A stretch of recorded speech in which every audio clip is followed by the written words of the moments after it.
Hey everyone, Koyo here. So, we're gonna be looking.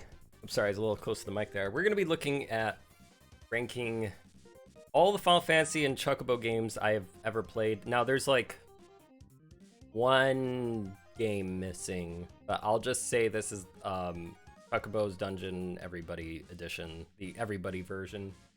So, actually, I guess Final Fantasy. Well, I only played the demo of Final Fantasy Origin.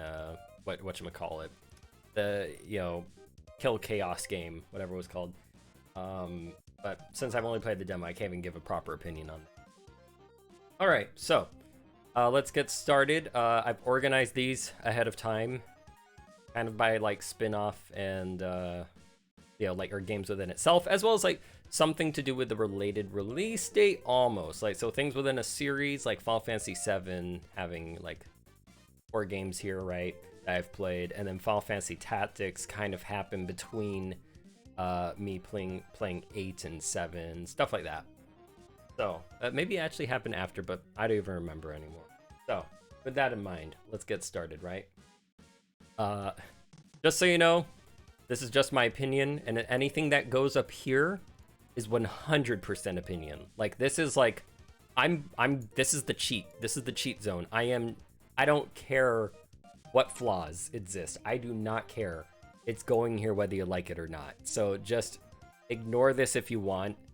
Objectively great is me actually trying to... I mean, I'm still putting my opinion, but I can also objectively say, like, people would enjoy this, I think. I think. And I'm pretty good. Is like, this is just... Yeah, this is something to definitely have in your collection. You'll enjoy it. It's a Final Fantasy game. It's a Final Fantasy game to play, maybe even after these ones or before it. It's a good place to be. Good / first time. So this is still enjoyable. It's like part of definitely could be a part of your Final Fantasy collection, but maybe might not be for everyone. Might not be everyone's cup of tea, or it may be an acquired taste. But what I can tell you for sure though is sometimes it only feels good to play on the first time. Sometimes the discovery is what really counts. I'm sure there's like 2 or 3 games you could think of that would belong there, not just because like objectively could belong there. Objectively could, but subjectively I would also, there's some other things I might put here for all you know. It's all right is not a bad thing to be at all. It's actually a really good thing. I would pay for it. It's all right. I would be like, hell yeah! I'd still be freaking out. Like everything above here is the freak out tier. You're still like, yes, I'm a Final Fantasy fan. I would still play this. I just don't play it all the time. There's some things I would replay and be pretty happy replaying. But then there's some things where I'm like, maybe one day. But I want to go through other games. I want to go through new games. So these have less priority to me. The meh tier, once again, like I don't, it's hard to say if there's truly bad, but there are some games that are meh. I'm sure there's a few that come to mind. And then the ... tier are things I'm afraid to comment on somewhat. I don't enjoy them personally, but maybe it's because it just didn't work for me.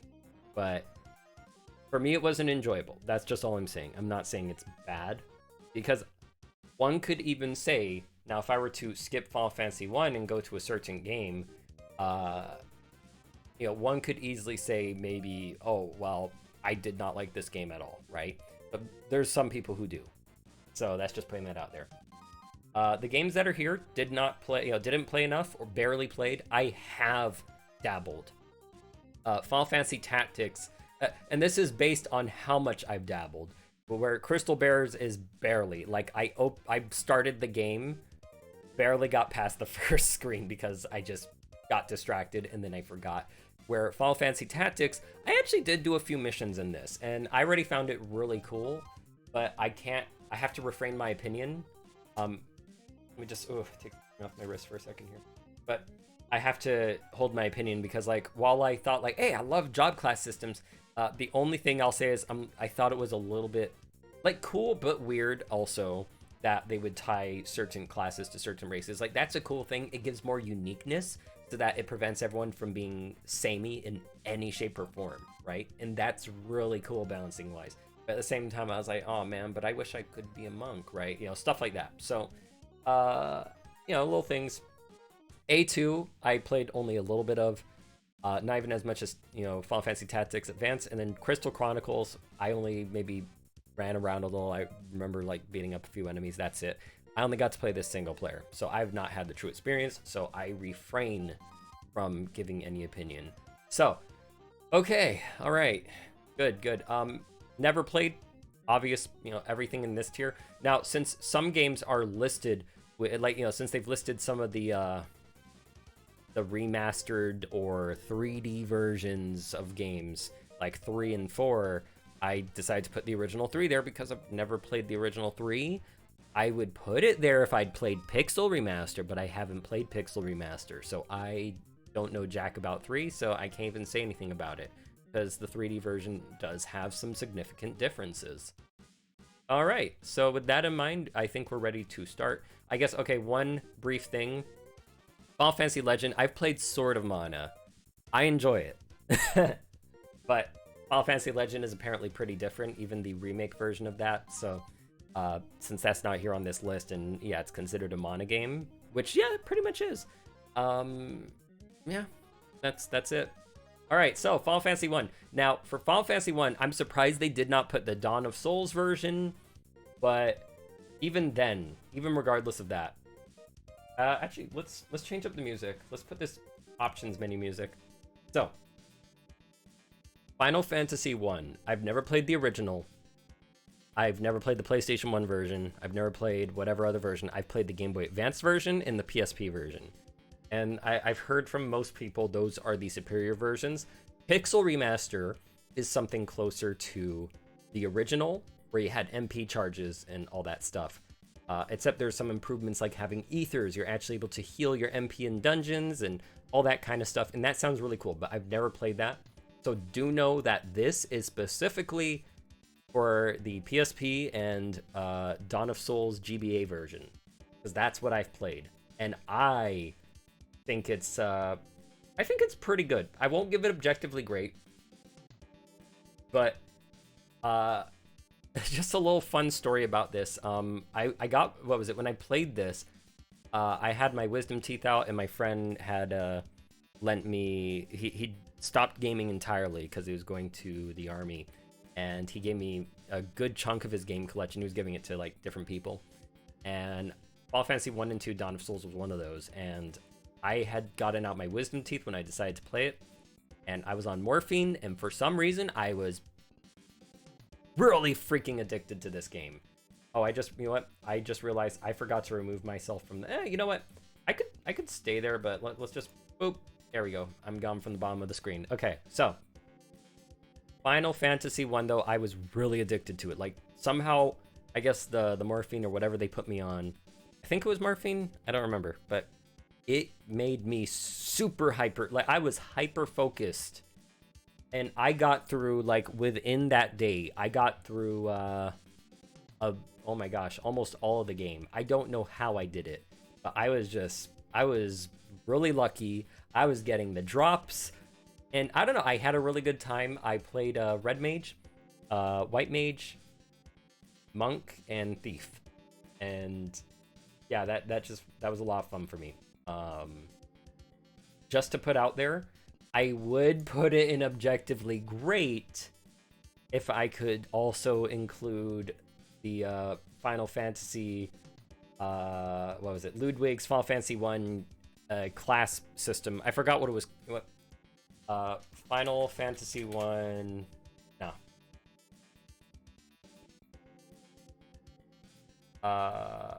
What is it? Nah, you know what? No. That I have to rate it on its own. Yeah, I have to rate that on its own. So that's fine. You know what? That can stay as is.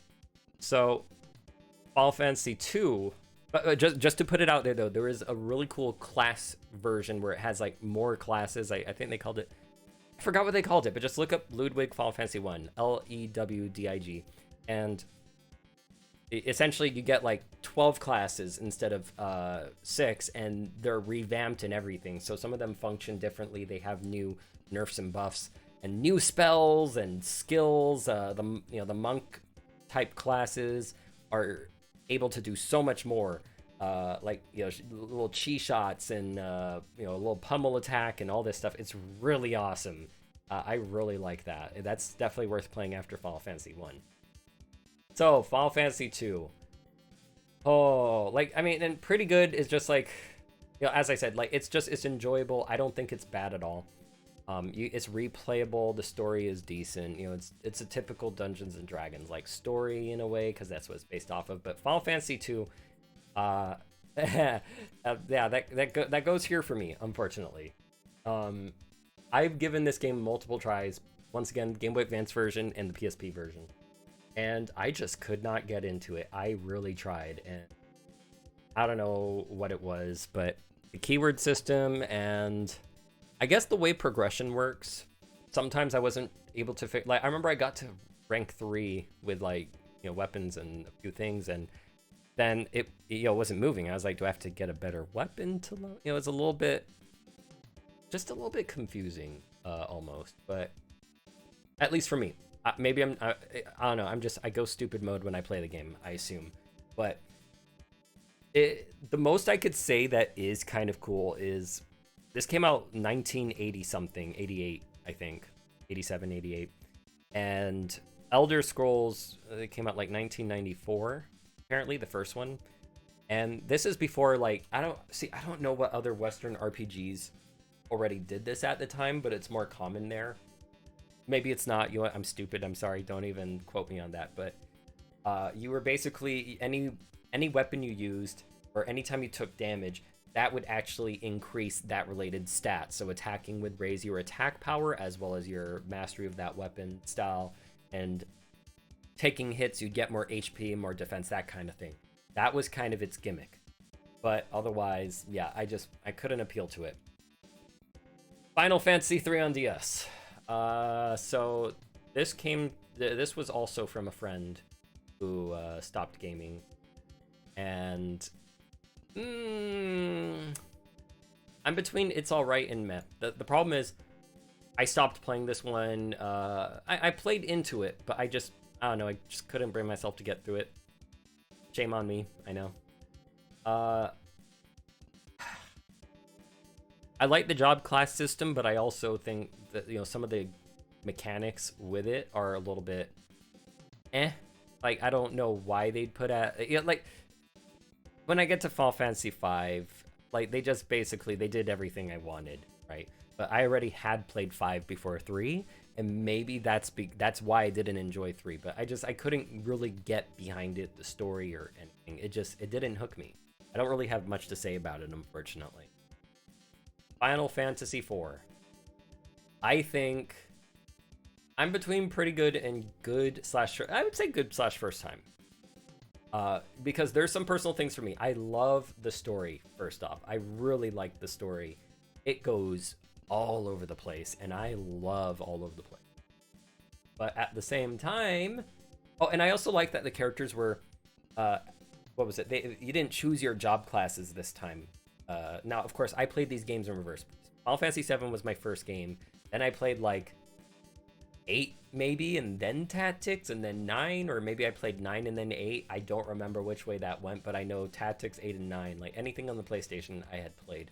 And then I kind of went in reverse later on. When I got a Game Boy Advance, I played 6, and then I played 4, and then 5, or 5, and then 4. Oh, right! I forgot to mention, I am basing this off of the GBA and PSP version. I've played both, and yeah, I liked them a lot. I can't even tell you which one would be better to play. I've always heard the GBA versions like has what was it? The PSP version has a few more benefits over the GBA version. I think I'd play that version, yeah. But otherwise, it's good, but I don't care for the 5-party battle system or the way they made it work. I wish I could like move the rows however I want. And I mean, other than that, like, it was just gameplay. Like, there were some annoying bosses. There are some bosses in there that annoy me to death, and it's not that it's you beat it their way or the highway, but sometimes it felt like that when you're going into the game blind and you don't know entirely what you're doing. But when you do, it's like, oh, okay, there's different ways to play around with that. But I think, yeah, like, I don't know. I've played it twice though. It's definitely worth playing. It is an absolute worth playing game. I think this kind of speaks for what Final Fantasy is, especially back in the classic days. All right, so I think this is the one before After Years. I forgot what it's called. Even when I zoom in, I can't see the name. What was it? Give me a sec here. I know it's not the After Years. It is the thing before the After Years. Or at least I'm gonna say it's that because I've played that one. Let me look at the complete collection, see which games it included. It had 3 games, right?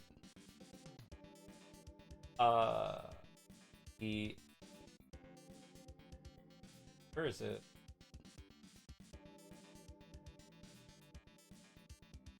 I don't know why I can't find the name.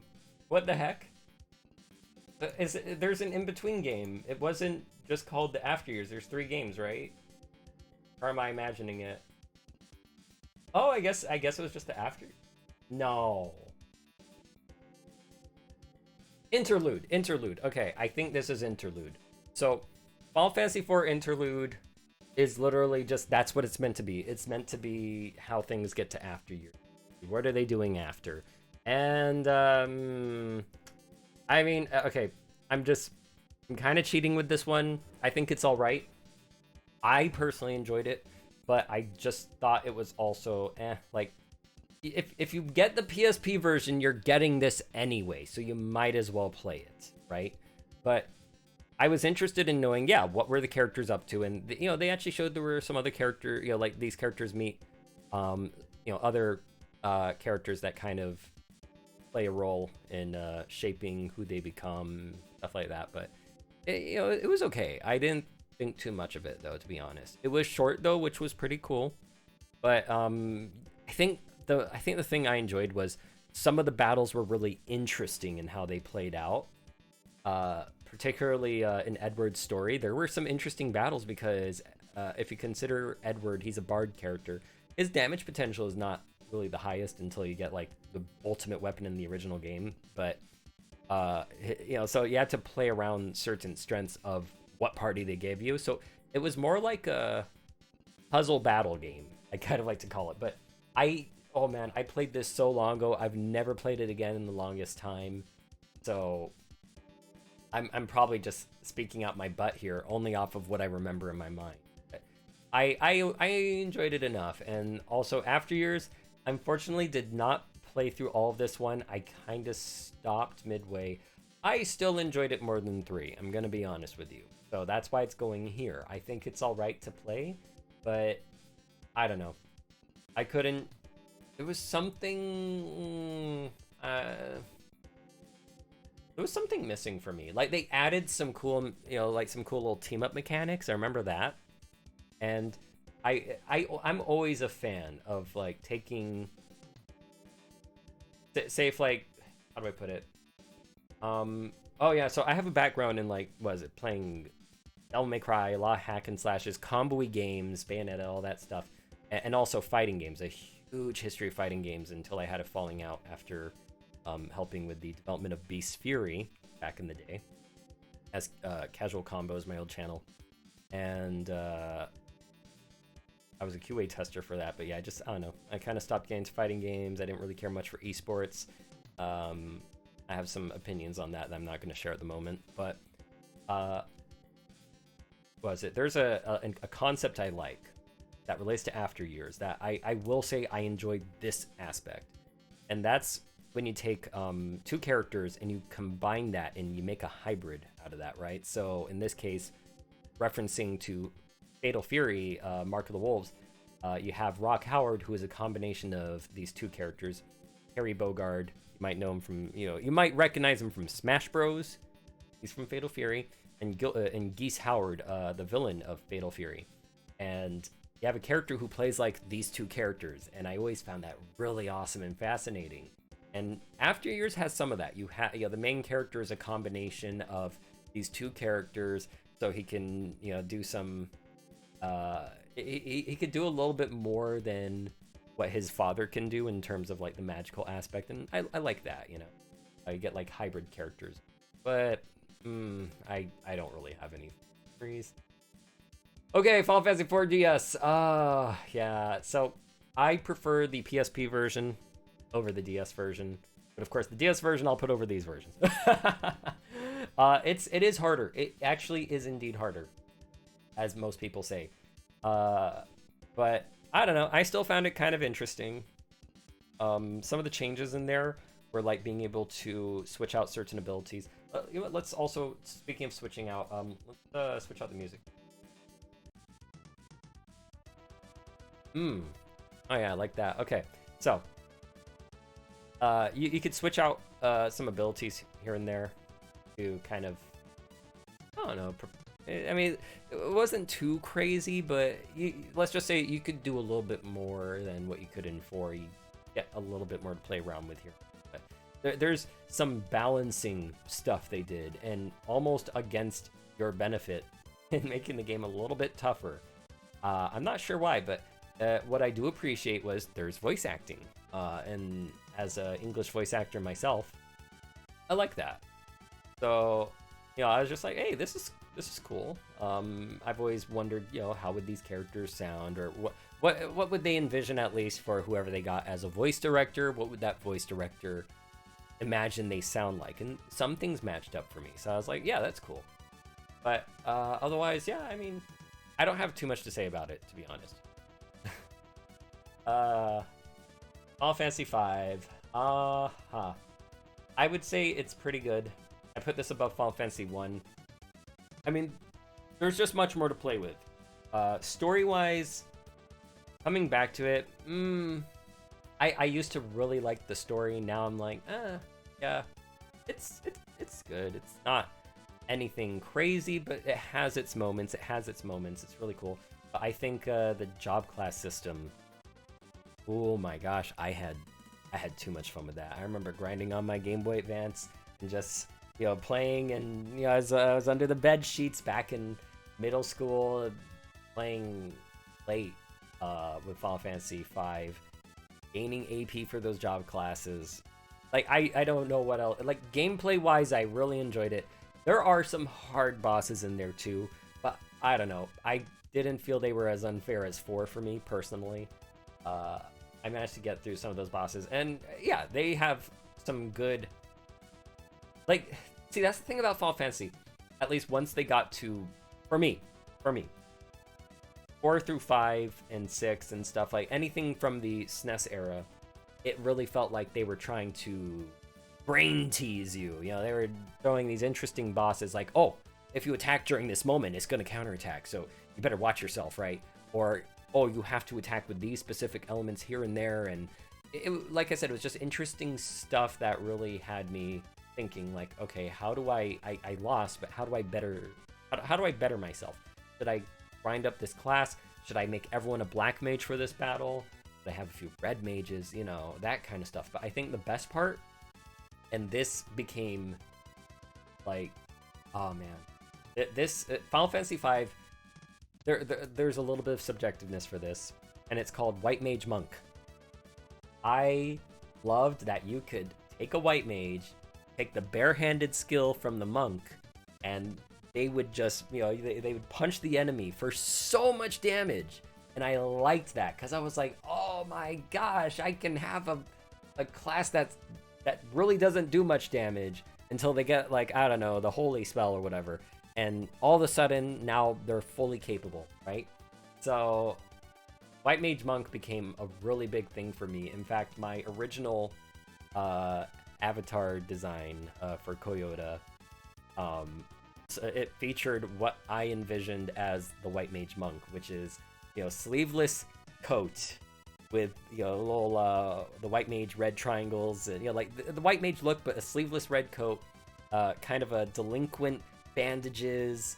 I don't know if I had wooden geta. No, I had kung fu shoes, and then like wristbands, just to look like the monk that you would see in Final Fantasy 1, but with white mage colors. So that that was my favorite part of the early game, and then just combining things from other classes was just super awesome. But overall, enjoyable game.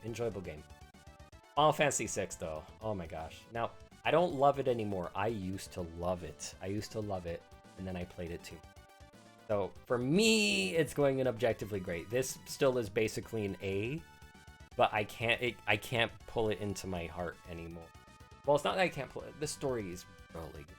The story is really, really. It has its funnies, it has its dark moments, it has a lot of cool stuff, and the gameplay is something else. Like, at least, how do I put it? In the beginning, it starts off a little bit slow, but then you start getting these interesting battles. The characters have all this variety. You have like 14 characters, and the adventure is just, it's a roller coaster ride, to put it simply, because you get different perspectives, and you're, I'm sure if you've done any little bit of research to Final Fantasy VI, I'm sure the question has popped up, who is the main character? I'm not going to say who, because it's not who you actually think it is.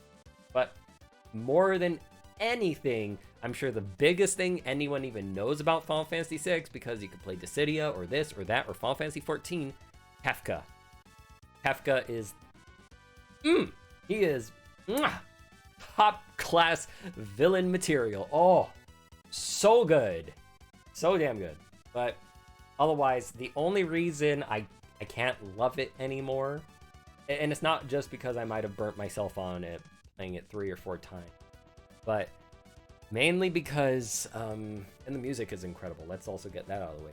But now, I played the GBA version, and I thought the music was incredible. Then I heard the SNES. I was like, yeah, I could see why people are like, oh, the SNES, like they'll trash the GBA version, and I don't blame them. But I grew up with the GBA version.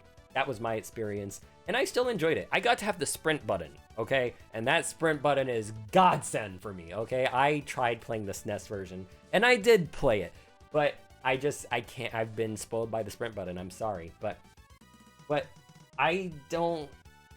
Why I cannot accept this into my heart as much is because when I played it a second time through, I noticed, it's a little bit slow in a different way for me in the beginning. I just wish it would get to, I don't even know how to put it. See, it's not even like, I would say the summon system was what made the game either. But that was really cool though. Like, I mean, at the end of the day, everyone could learn every magic, so the only thing separating their uniqueness was just their unique abilities, right?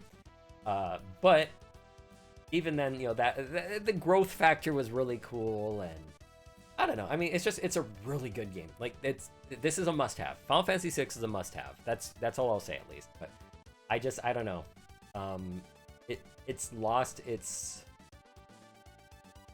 and it's just the beginning. Once I get to that 20-30% of the game, then I'm like, I'll play for a long time, right?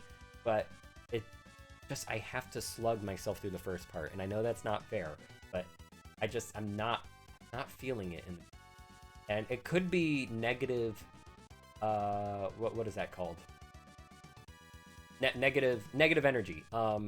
You might have heard of this if you know about Mario 64.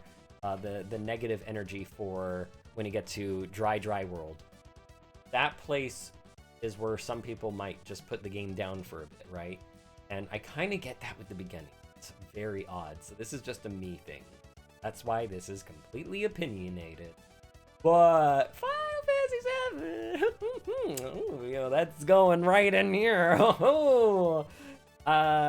So I think most people know Final Fantasy VII, and yet there's still many who don't. But most people know Final Fantasy VII. I don't even need to tell much about this game. I love the music. I love the characters. I really like Cloud, Aerith, Barrett, Precious Barrett. And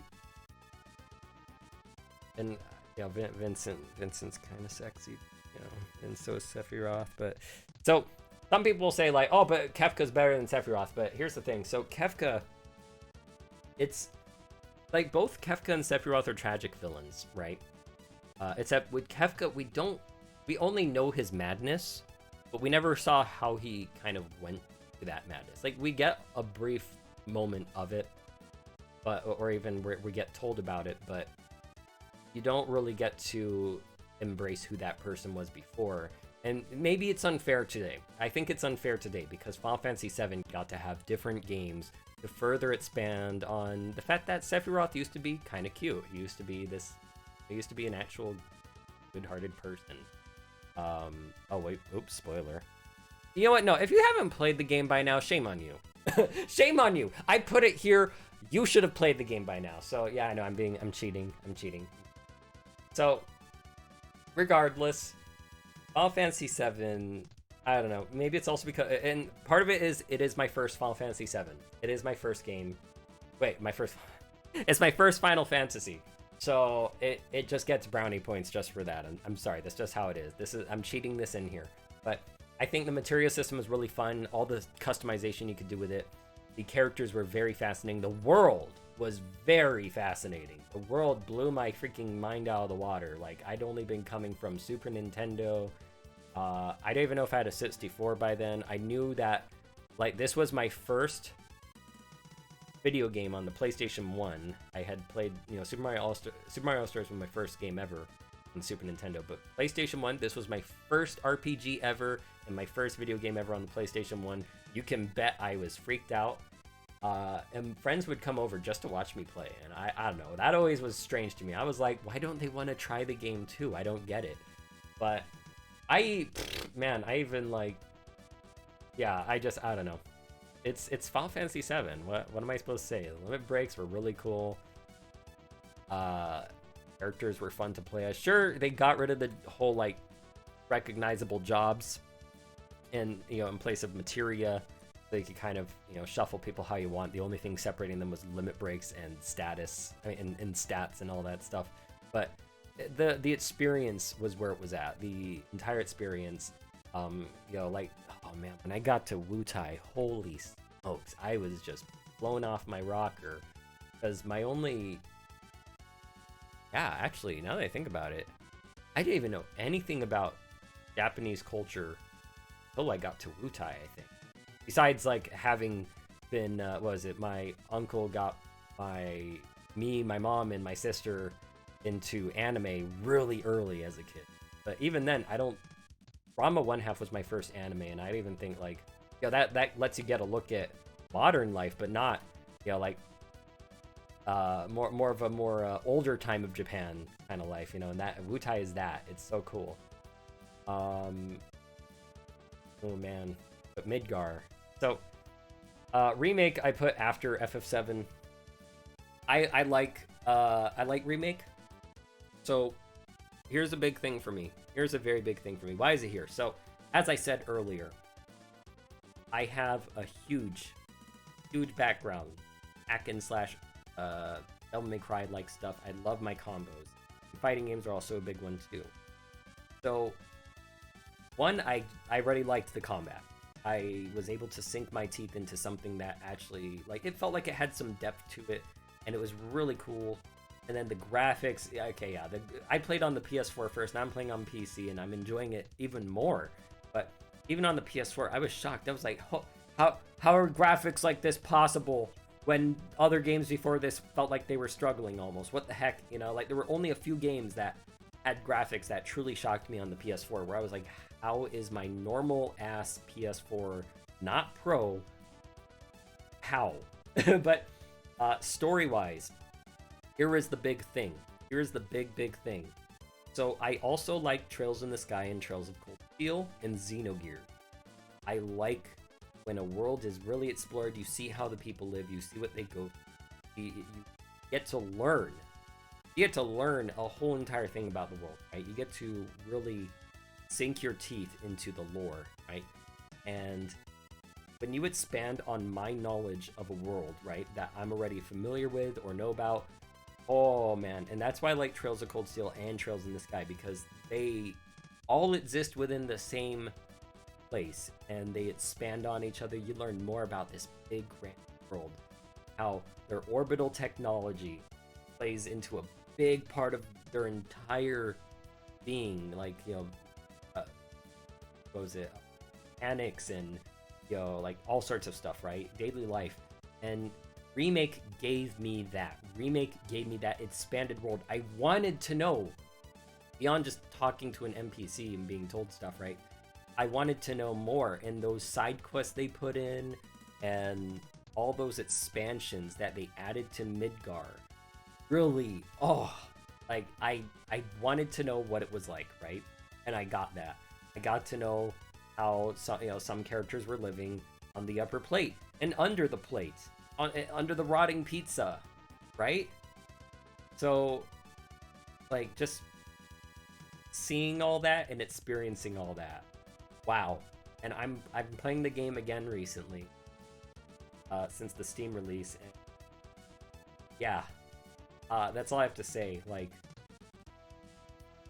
it's a me thing. It is 100% a me thing why that's here as well. So, Crisis Core. Oh man, get your pitchforks ready. I mean, I'm sure you had your pitchforks ready years ago, but for me, it's like, it's good. Let's just say it's like this. This is what Crisis Core is for me. It's like, it's pretty good, but it's also something that I felt like I enjoyed more on the first time rather than subsequent playthroughs, which you were kind of meant to do. So Crisis Core was another dive into the action RPG stuff, right? Drinking some water. Oh man. Okay, so Crisis Core is the pre-events. Takes place before Final Fantasy VII, and it's specifically focused on Zack Fair, who would become Cloud's inspiration, and well, also, you know, a really good friend of his. Really good. In fact, oh, right, I should mention, welcome to the channel. My name is Koyo. I love yaoi and boys love. I'm not entirely Fudanshi, but, you know, I'm not rotten. Okay, I'm not rotten. I know my time and place, but I'm also going to go against that time and place right now. Zack Cloud OTP. Screw off. No, I'm joking. But really though, I do ship Zack and Cloud, and oh, they were so cute to see together. But then also, there was just actually what happened. There was the events of what happened. I'm not going to spoil anything, but wow. All I have to say is Zack is an incredible person. Like, and the story is not perfect. The story is not perfect. It has a lot of stuff. I'm not going to talk too much about that stuff because Reunion's coming out. Some people haven't even played it because they didn't have a PSP. Maybe they watched stuff online, but some people haven't played it. So I'll let you experience it, and I'll let you make your judgment there. But it has highs and it has lows. What was Dreams and Honor? Dreams and Honor. There's a lot of Dreams and Honor. So, you know, maybe that was some of its lows, Dreams and Honor. But Aerith and Zack, and Cloud and Zack, and Song, and, you know, that all that stuff was really interesting. And once again, it expands on the world, lets me know what's going on. You know, lets me know that, hey, apparently, no, I'll let you guys discover that. So I will say though, before, I was almost thinking here, right? But I would say Reunion is probably going to go here. It might even make its way here, but I don't know. Because of Dreams and Honor, maybe not. Maybe not. Maybe not with every chapter verse of Loveless, but I would say it's gonna go here though. Like, Reunion is definitely going here for me because of the improved gameplay. Oh yeah, that's actually why it's kind of down here. So even beyond story and the graphics on the PSP were out of this world. I could not believe it. I was like, why is this tiny thing able to do this? But regardless, the gameplay First time through, I was like, wow, this is pretty cool. But then as you go through life, you play more video games. Sure, I played Devil May Cry before this, but, you know, I was understanding, oh, it's PSP, blah, blah, blah. But the gameplay is a little bit on the stiff side due to how it works. Essentially, you queue up your attack commands and magic. It'll say next on it. So you have to wait for him to run up to the enemy or actually just position himself towards the enemy before he performs things, or he might start charging magic and shoot. But they're going to improve that. It's going to be a little more real time, like true real time, like true just action combat. You can dodge and guard, but you can dodge anytime you want and you can block. But otherwise, the gameplay going through a second time, I was like, the only reason to New Game Plus is not so that you get through the story easily. It's because it has a mission mode, and that mission mode, I did have fun with that. Like the progression, the growth in the game was pretty cool for me. There was some customization, and you could really go for different types of builds, magic builds and physical builds, all that kind of stuff. But you were all doing it. Let's change up the music also. I just really like what was it? Just the mission mode it had its tough points. Like there were points where you had to do high damage and just not take a hit ever, stuff like that. But it gave you something to work towards, get more stuff, blah blah blah. But I still like Crisis Core, but I think I don't know. It's a good game. It's a really good game, but it's hard for me to talk about it because there's me not wanting to spoil things, but then there's also just I don't know if I have the proper opinion of it even after playing it like 4 or 5 times. So, yeah. Dreams and honor though. All right, so Dirge of Cerberus. Actually, what would I rather play? See, here's the problem. I like action. But it definitely does not belong here or here or here or here. Because the beginning is rough, but then you get the hang of the game, and you're like, oh, I'm having fun. But then the later part is rough. So I'm like, I don't think it's meta, though. I enjoyed it. I enjoyed it personally. But, oh, man. Man, maybe I shouldn't have done this left to right thing.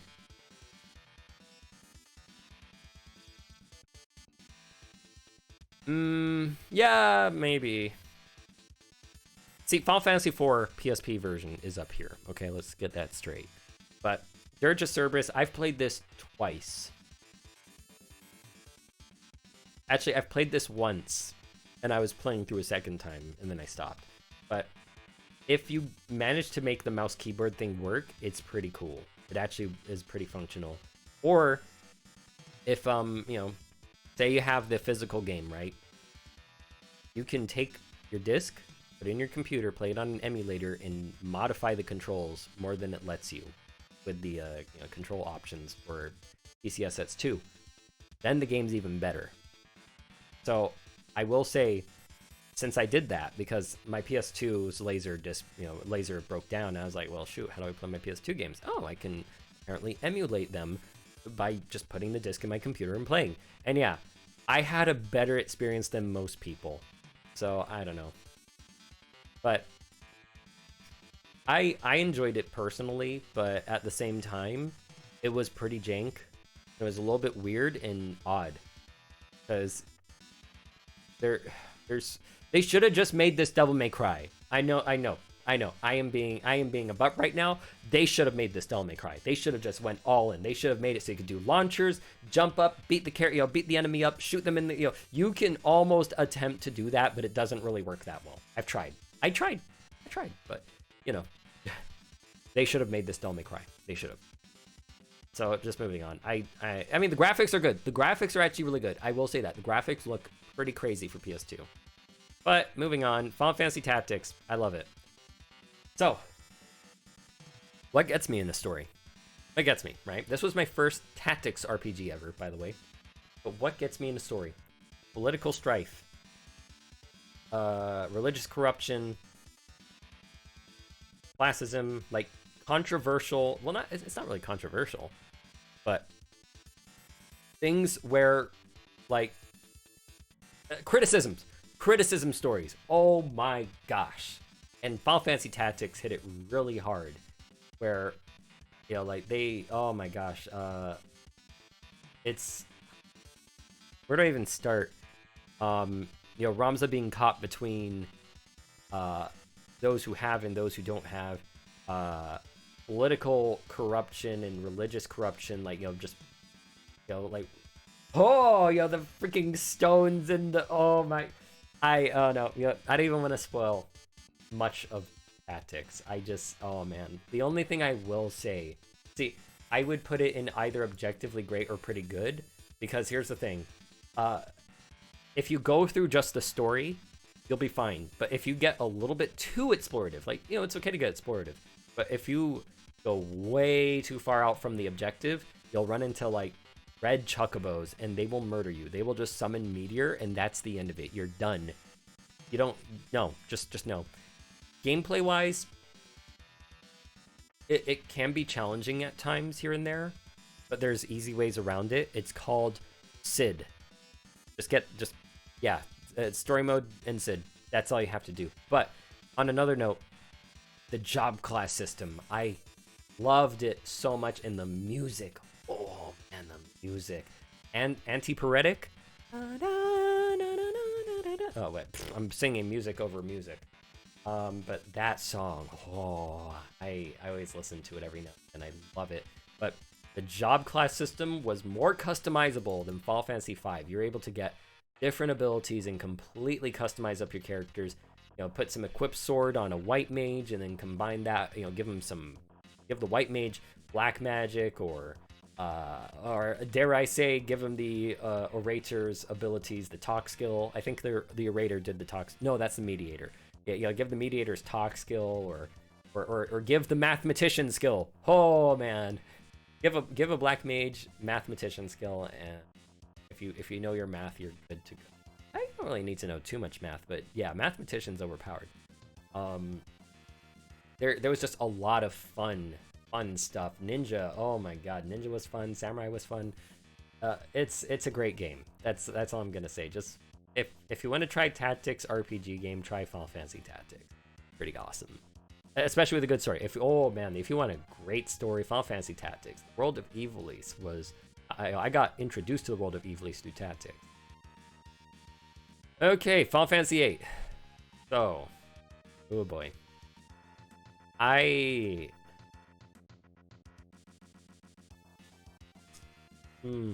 So this was like my second or third Final Fantasy game that I'd played.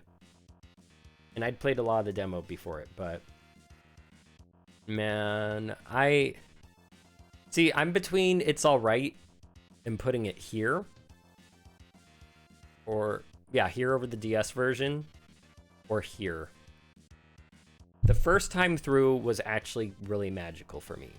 I was in a weird place where I hated people. I was in middle school and I was an angsty teenager. Like, I was nice on the outside, but inside I was really hating some of the people I interacted with, and I was even, just having social problems and, setting up walls and defense mechanisms for myself. And I really related with Squall somehow. And that first time was kind of magical for me. I was blazing through the game. And the junction system, really, I was all over it. I was doing the grind. I was doing all of that.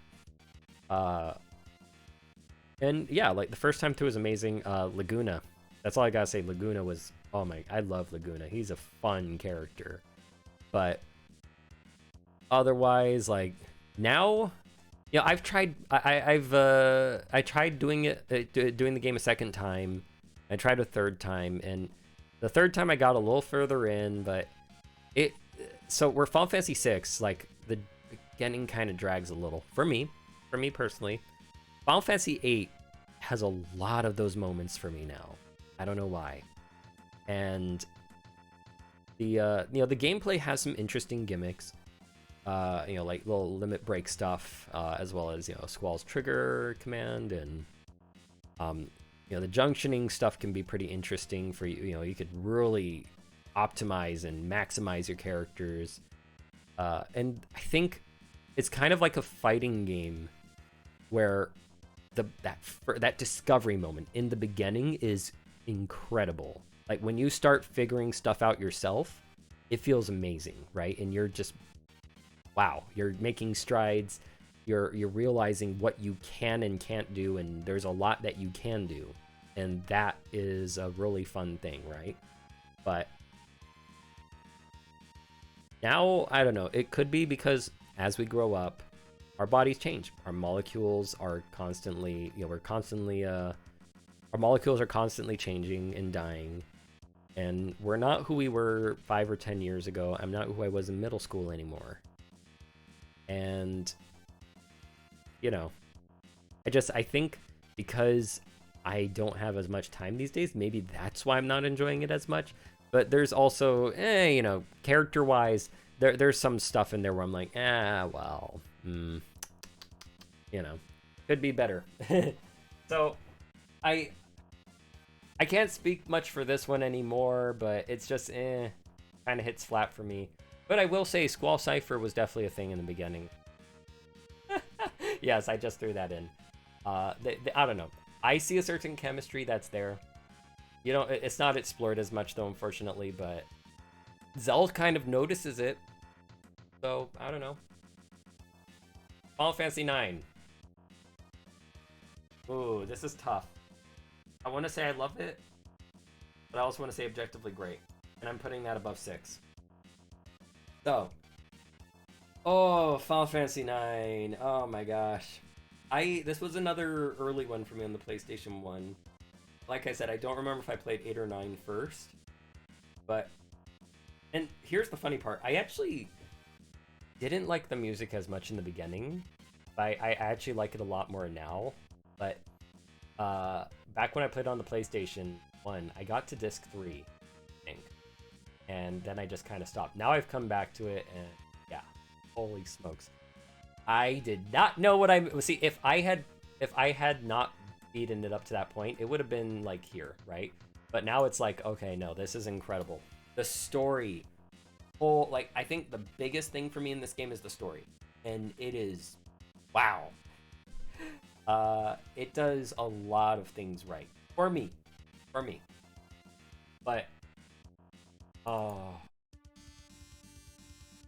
where do I even start? One, you get POV for the characters when you go into a town. Like, you get POV of what's going on. Even for characters that are not in your party, you get POV of them. And I like that. What was it? Just as an example, like Trails in the Sky, NPCs actually have their own character development arcs and everything. And you kind of get that with Final Fantasy IX. Like an early look at that. And it's a very, very awesome game because of that. Like, just everything about the characters in the story I love to death. The story progression is great too, honestly. Okay, that's one thing for me. And I had been, I'd gone through this game 3 times now. The first time the first time I was just going through it as is. I was a kid, I had a lot of time. Second time, I didn't have much time. I was going through some hard classes in college, and I just had to stop. But then the third time, I had a lot of time because of COVID, and I played through that, and it didn't have any lows for me. And this is the third time. I got pretty far the second time too, but the third time, I was like, wow, okay, there were no lows for me. That is weird. It was, or not lows, but like, it didn't feel like it dragged anywhere. And I was like, how is this possible? I don't know, but maybe I just got lucky. I knew everywhere where I was going. Maybe it's because I don't know. But gameplay-wise, it goes back to the classics. But it kind of does a little more with it. You get to learn passive abilities off of all your equipment. And I liked that. That was really cool. That even had an effect on the Dawn's like special moves first, if I remember correctly. But you could learn abilities too. You could get some new moves for your characters, and the progression was really good. it gave you a reason to use most of the equipment in the game because there was a use to actually learning things off of it, and it was funny. Oh man, it's still pretty funny, this game. And Steiner's precious, Vivi's awesome as heck.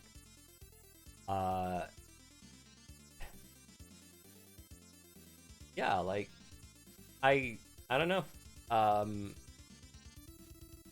Even Quina was a really useful blue mage. Yeah, Quina left an impression on me, just in terms of like the blue mage aspect, but it's, yeah, like I don't know. I don't pre-rendered graphics were for this were just, you know, like 7, 9, wow, 8 as well, wow. But like 9 had some really interesting places. So does 7, of course, obviously, but 9, oh man, something. Oh, I even know what else to say. I don't want to say too much about the story, because the plot twist. That's all I'm gonna say. Plot twist. All right. So, what's next? 10. Oh man. So, before I was about to say objectively great, maybe I might put this at pretty good. Because, I mean, here's the thing though. I think 10 is actually pretty great. I mean, objectively great. Because I think, like, in terms of anyone playing the game, now I'm sure the sphere grid, maybe the sphere grid is the only thing that I say would be a little bit confusing at first. But, like, objectively speaking, when they show you how to use it, it's like, oh, it kind of makes sense. Like, oh, you need a sphere to level up your character and get strength. Kind of gives you the illusion of control when there isn't, but you can actually have full control if you play on the international sphere grid version, right? Then you could go wherever you please. But think the music, like, so. Ooh. Okay. Actually, you know what? Let's change it up. Let's hell yeah. Let's do this. So, Final Fantasy X though, like I'm speaking of the objective gameplay part. I think most people could at least pick up, like, if you play 9, 7, you know, anything 4 between 9, you have to deal with the ATB system. And say if you're completely, now you'll learn. Any game you could learn, right? Usually younger people, especially, you know, they'll figure it out. They'll get past the ATB system. But say if someone just really couldn't. Right? They just couldn't deal with the ATB system.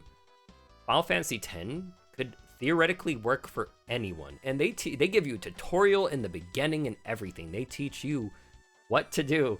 Like, hey, this enemy has a tough shell. You're gonna need something that can pierce through it. Or, oh, this enemy's in the air. Look, he dodges you.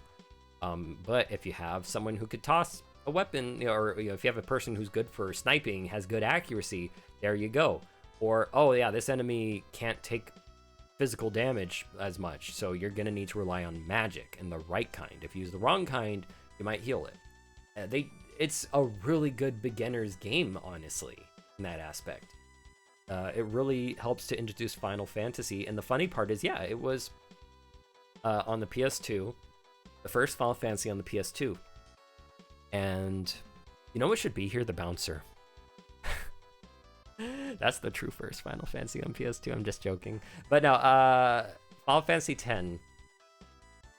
I had played that. I remember, like, wow, just, I don't know. It was amazing. Like, there was voice acting. That was a big thing. And oh man, I like Tidus's voice as well. Like, I just liked it. I like the ha ha. I can't even ha ha ha ha. I'm even worse. See. You know, that's not easy to do. I'm just joking, but the music, oh my gosh, the music. When I took, what was it? Hell, that was one of the first songs I tried to play when I was in piano class in college.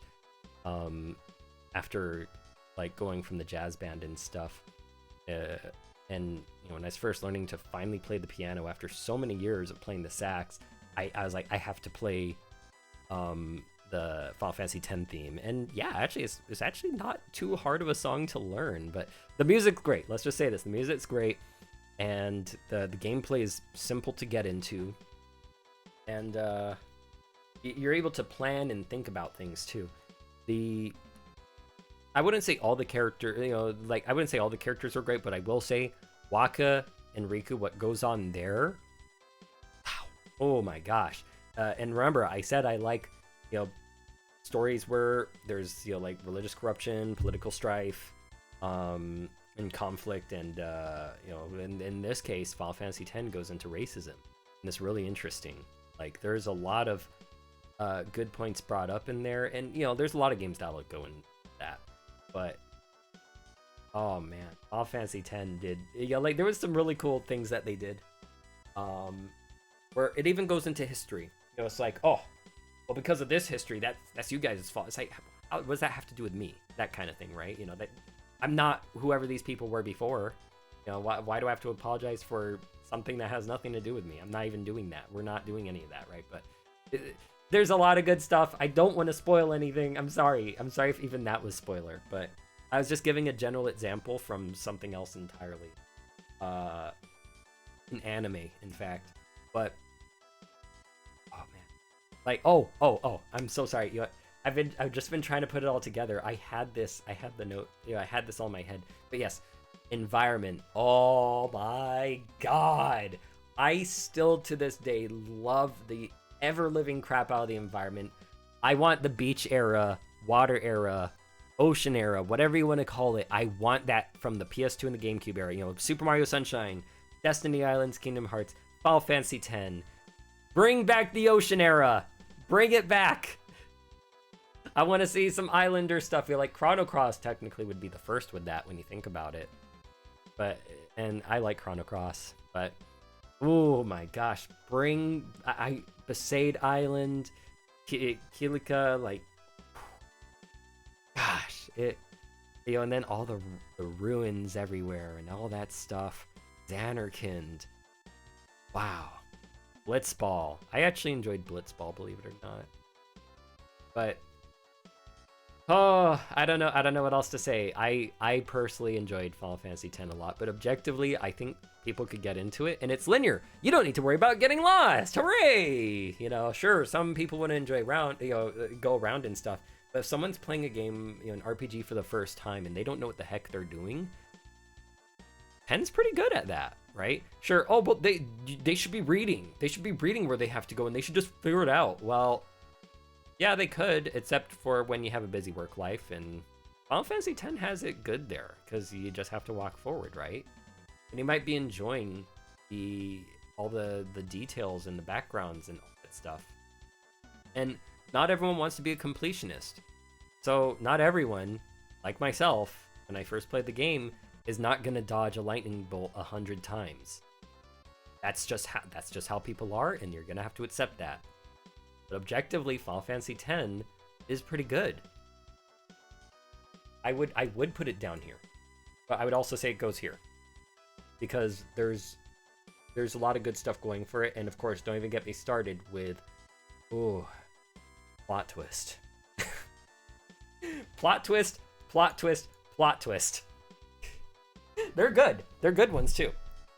I like it, and also another thing. Okay, so actually. Oh man, see, now I want to put this here because, like, this made me cry.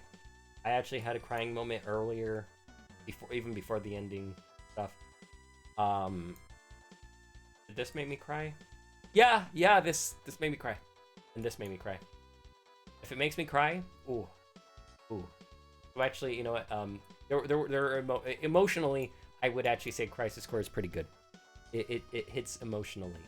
Because there is some stuff in there, like, wow, and when you get to that final message, it's the journey, and what you're doing, even some mission mode stuff. If you add that all up to the final thing, like, damn, that's what I'll say.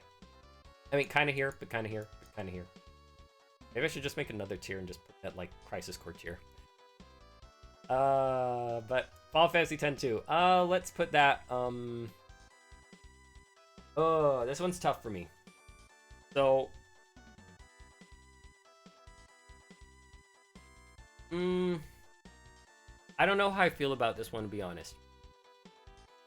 Because here's the funny part. The first time I enjoyed and didn't enjoy, I stopped at like chapter 3. But then the other time I played it, I actually got really far. I was like, oh snap, actually this is really cool. For some reason I'm enjoying the mini games. Like this game has, it's like Final Fantasy 7 times 10 with the mini games. Okay, there's quite a few things it will have you do, but it's interesting because if you go into it, with that mindset, like just being open to whatever it might toss at you, you're gonna get really powerful in the game if you just explore the world. Don't just go straight towards the objective. If you go straight towards the objective, you will actually get your ass kicked, possibly. Because that's what happened to me. I was going straight for the objective.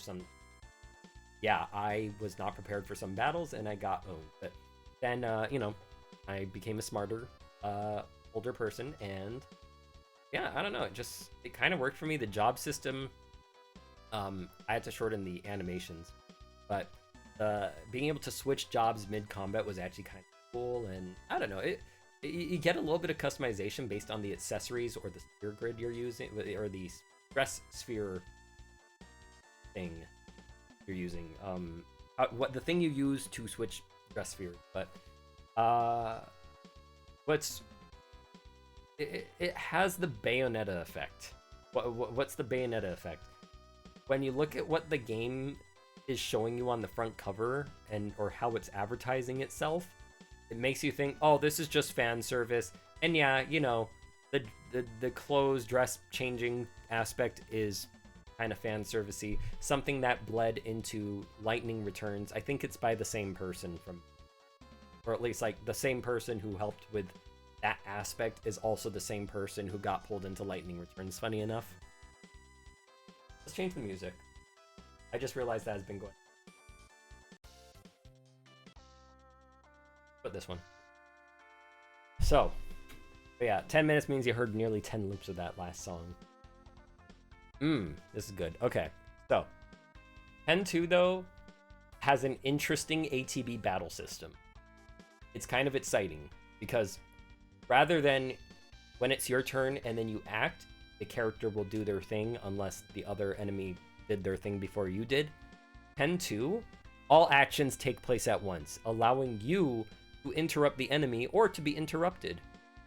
So when an enemy's coming at you, you can literally kill them before they get to your character. Pretty crazy, right? And they even kind of accent on this, and how they do that is they have a chain combo system where if your characters are all like, or even if you're getting multiple hits, it multiplies your damage.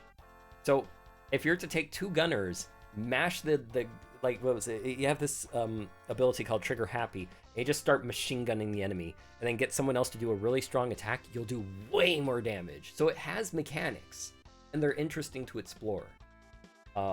Ways to slow down enemies from getting a hit on you, and all sorts of cool stuff. Like, heck, maybe your white mage is trying to heal someone, and you're like, well, maybe we should stagger this enemy, and see if we could inch in just a millisecond at a time for them to finish casting Cure. So it has exciting battles, in my opinion.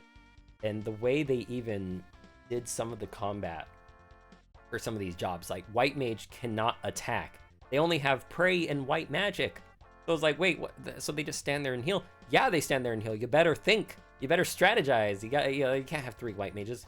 Sure, you'll live, but you're not going to be able to do anything unless, one, you have an accessory or some kind of thing that lets you cast black magic.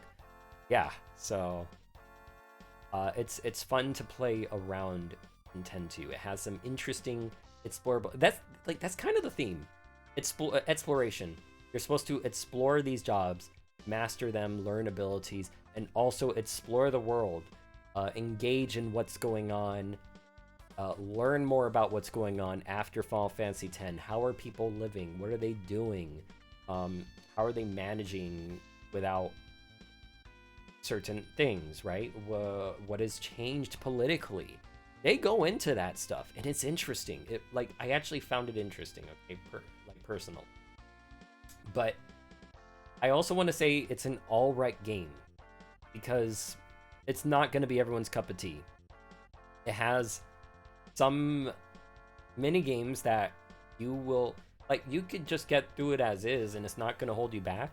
But or some of them you don't even have to. Some things are, a lot of things are optional. There is so many things that are optional, but when you find out what reward you're missing out on, it kind of stings too. And that's the one thing I think that really holds back from like being good as it could. And some other aspects too, like, you know, not everyone really cares about pain too much, but or am I wrong? I don't know. I thought like the consensus was no one cares about pain, but I don't know.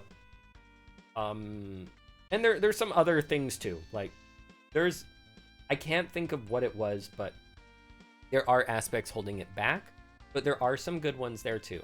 But it's not perfect. It is a far from perfect game. It is not without flaws, but it still has some ups. It's worth trying. It is at least worth trying. You know, see if it really is your cup of tea. Final Fantasy 12. So I haven't played 11 ever. Putting that out there. But Final Fantasy 12. I think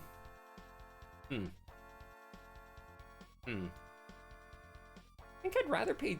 See, here's the weird part. So I've played the original one. I didn't get too far in it. And then I've played then I've played the Zodiac job system or Zodiac Age. Yeah, Zodiac Age.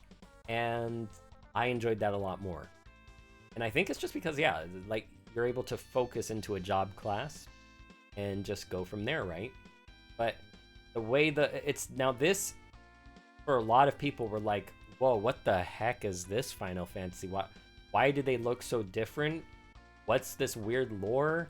What is any of this? Well, this takes place, was it after or before Final Fantasy? I don't remember anymore. It takes place like before or after Final Fantasy Tactics.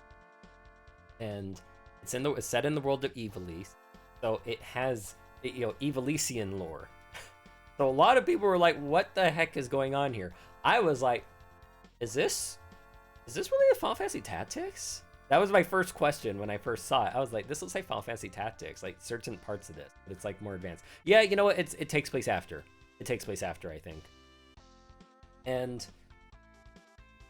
it, once again, you got your political strife and all that kind of stuff. But the first time I didn't enjoy it. I thought the gameplay was weird because it had this kind of pseudo MMO playstyle to it.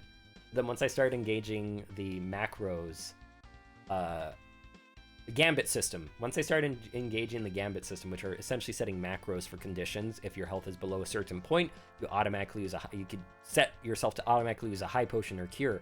If you're silenced, automatically use an Echo Mist or I forgot what they called it for that game. They did have a different name. And then I guess a weird part for most people though was you had to buy licenses to learn to actually be able to equip better weapons, use new spells. You had to buy your spells, all that kind of stuff. But here's why the Zodiac Age is pretty good, and it's because there's a speed up button. And when you start just kind of grinding around and chaining similar species enemies with each other and all that, oh man, it goes so fast. You start making money and everything. I was just, I don't know. So it's a game that kind of clicks for you. I don't think it's for everyone, and so I'd put in pretty good. But the story is interesting because it's not told from the perspective of the main character. The main character is not the main character, and they are simply the observer. And I like stuff like that personally. One example of that that I've done on my channel was Mado Monogatari on the Sega Saturn. The main character in there, Arl, is not the main character. The main character is more, subjectively Rulu and Lagnus. But otherwise, I like when stories do that, and I liked some of the deeper aspects of the story. I liked engaging in the world, and the gameplay wasn't bad. Like I said, it was Zodiac Age that did it for me, having the classes separated for all the characters. On to the next song. No, this is not Rickroll. But yeah, just I don't know. It's the music was very, ooh, like it was different. It was definitely different, but it was on that Final Fantasy Tactics kind of side almost. But and it was like pseudo open world to a degree. Open zone. It was open zone.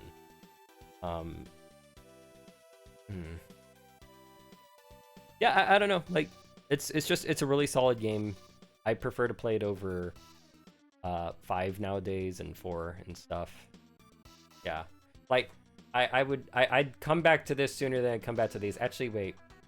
This is why I'm like, I don't know about Crisis Core. It's just, see, I haven't touched it in a long time either. Like, I did play it again recently because there was an HD texture version, you know, like an HD texture mod for it. But, you know, it didn't keep me there that long, so I would actually, wait, you know what? There we go. There we go. But, yeah, 12, yeah, it's weird. This is just, I don't know, like, I think this is more personal. This one's more personal for me. This one's a really tough game to talk about, but it has some cool stuff. That's all I'll say. 13. Oh my. Okay. These are insanely difficult for me. And the reason why is because when I first played Lightning Returns, I really enjoyed it, and now I'm like, like I've played it 3 times. Played it 3 times. The second time was because to unlock more stuff, but the third time was because I played it again just to, you know, see if I wanted to try a game like that again. The original 13 I've also returned to once, but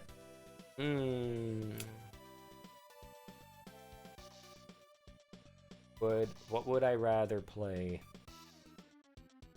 I don't know. Like, it's almost cult classic status now, 13. I don't think it's meh. Would I play Final Fantasy 4 or 13 instead? Like, would I play the DS version of Final Fantasy 4? That is what I have to come to grips with.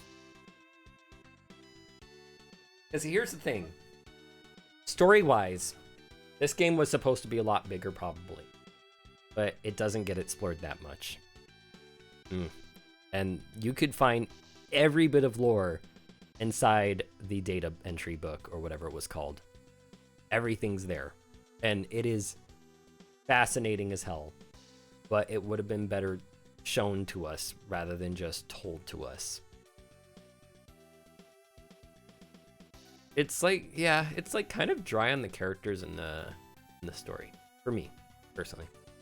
But the gameplay, what you can do with the gameplay, like it's a hit or miss. It's 100% hit or miss, but it is actually kind of interesting because it's still using turn-based, but instead you're able to combo stuff, and in doing those combos, you really try to strategize around that. But unfortunately, it's also like, oh well, you're mostly just pressing autoplay, or I mean auto choose, auto select, so it's really just timing and other things. Like sometimes you might manually choose a few certain abilities, but that becomes more of a thing when you're doing post-game content, pretty much, right?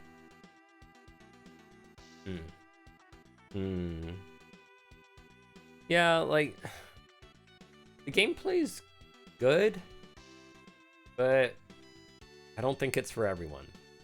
And it's only half for me, just half. It's hard for me to come back to that game. Like, I like and I don't like it. I don't know. The music is good, though, and the graphics were pretty awesome. Sure, it's linear like Final Fantasy X, but I didn't mind. Alright. 13-2. So, this is the game where they were like, well, let's take those critiques that it's too linear and let's make it open. But here's the thing. Let's just say these are in the same place, so I'll just put them literally right next to each other. 13-2, I did enjoy it first. I was steamrolling through that game, okay? Because, yeah, it felt better. But then I came back to it. Feels like it only worked the first time. Now, why doesn't it belong in the good first time tier?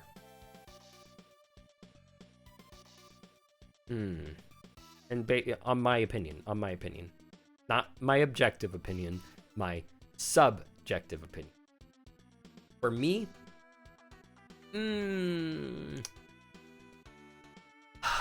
like gameplay wise, it is indeed better. Combat wise, I think I like the Ooh, wait. Nah, you know what? It's about the same. But progression wise, like, I don't know. It's hard to speak on this one for me because it's just, I don't know. Like I said, I was steamrolling through it, but then I just suddenly stopped.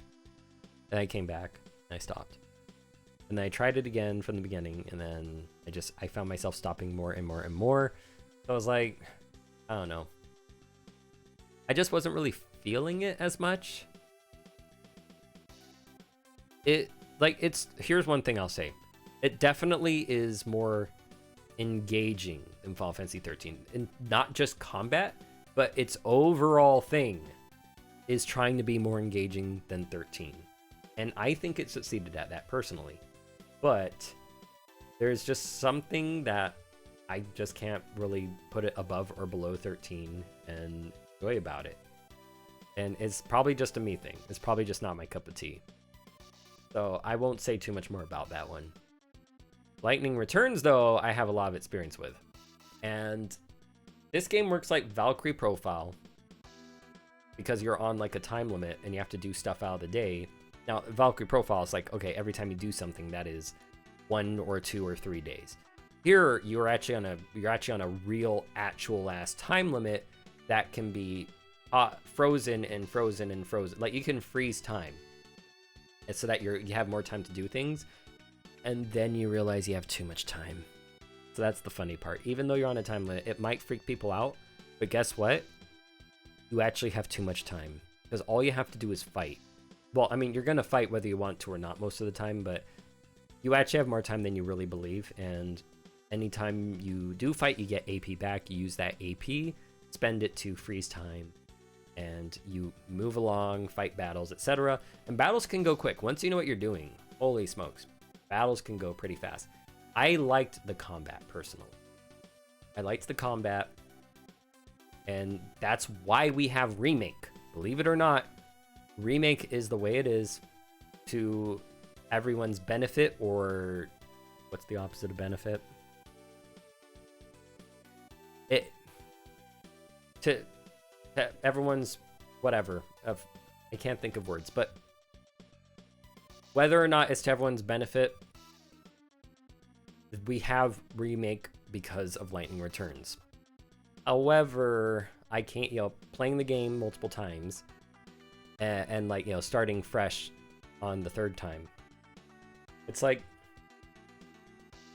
I don't know. I would just, for me, I like it better than 13.1 and 13.2, for me personally. In fact, I would play this over Final Fantasy IV. DS. Let's make that very clear. But would I play over Final Fantasy VIII?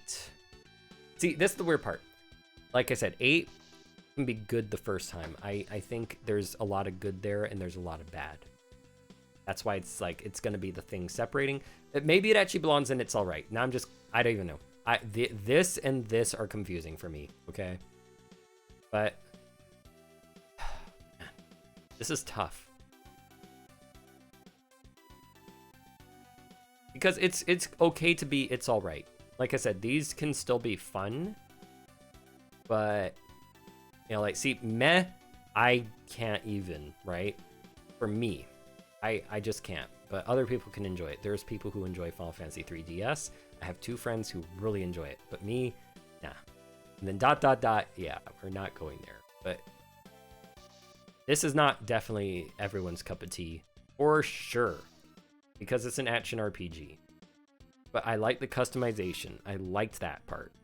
I liked the combat personally because you could do just input frames and all this kind of stuff. You could juggle your enemies. It has things that I like, but it's not perfect. And then I liked the Valkyrie profile aspect, but I think it's one of those things where, like I said with 8 and It's that discovery aspect. When you're first playing and you're learning all these things and you're figuring it all out yourself, it feels pretty good. It feels pretty good to figure out. But then after that's gone and you know everything there is to know about the game, it just loses its charm for me personally.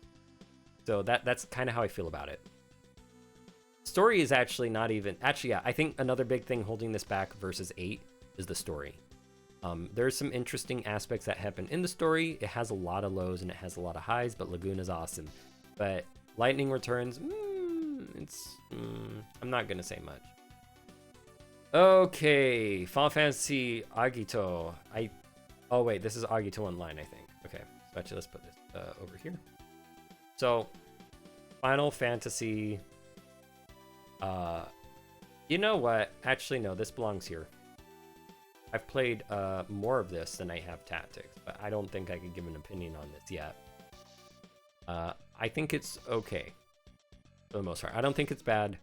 It most likely it would probably end up like this, but I'm not gonna say anything just yet because I don't think I've played enough to really be the judge of that. All right. Oh, Final Fantasy 14 Realm Reborn. Okay. This is like, for me, because I've been currently playing it and enjoying it a lot, I would say this goes above Final Fantasy 6 for me personally. How many people are playing Final Fantasy 14 currently? Now that I think about it.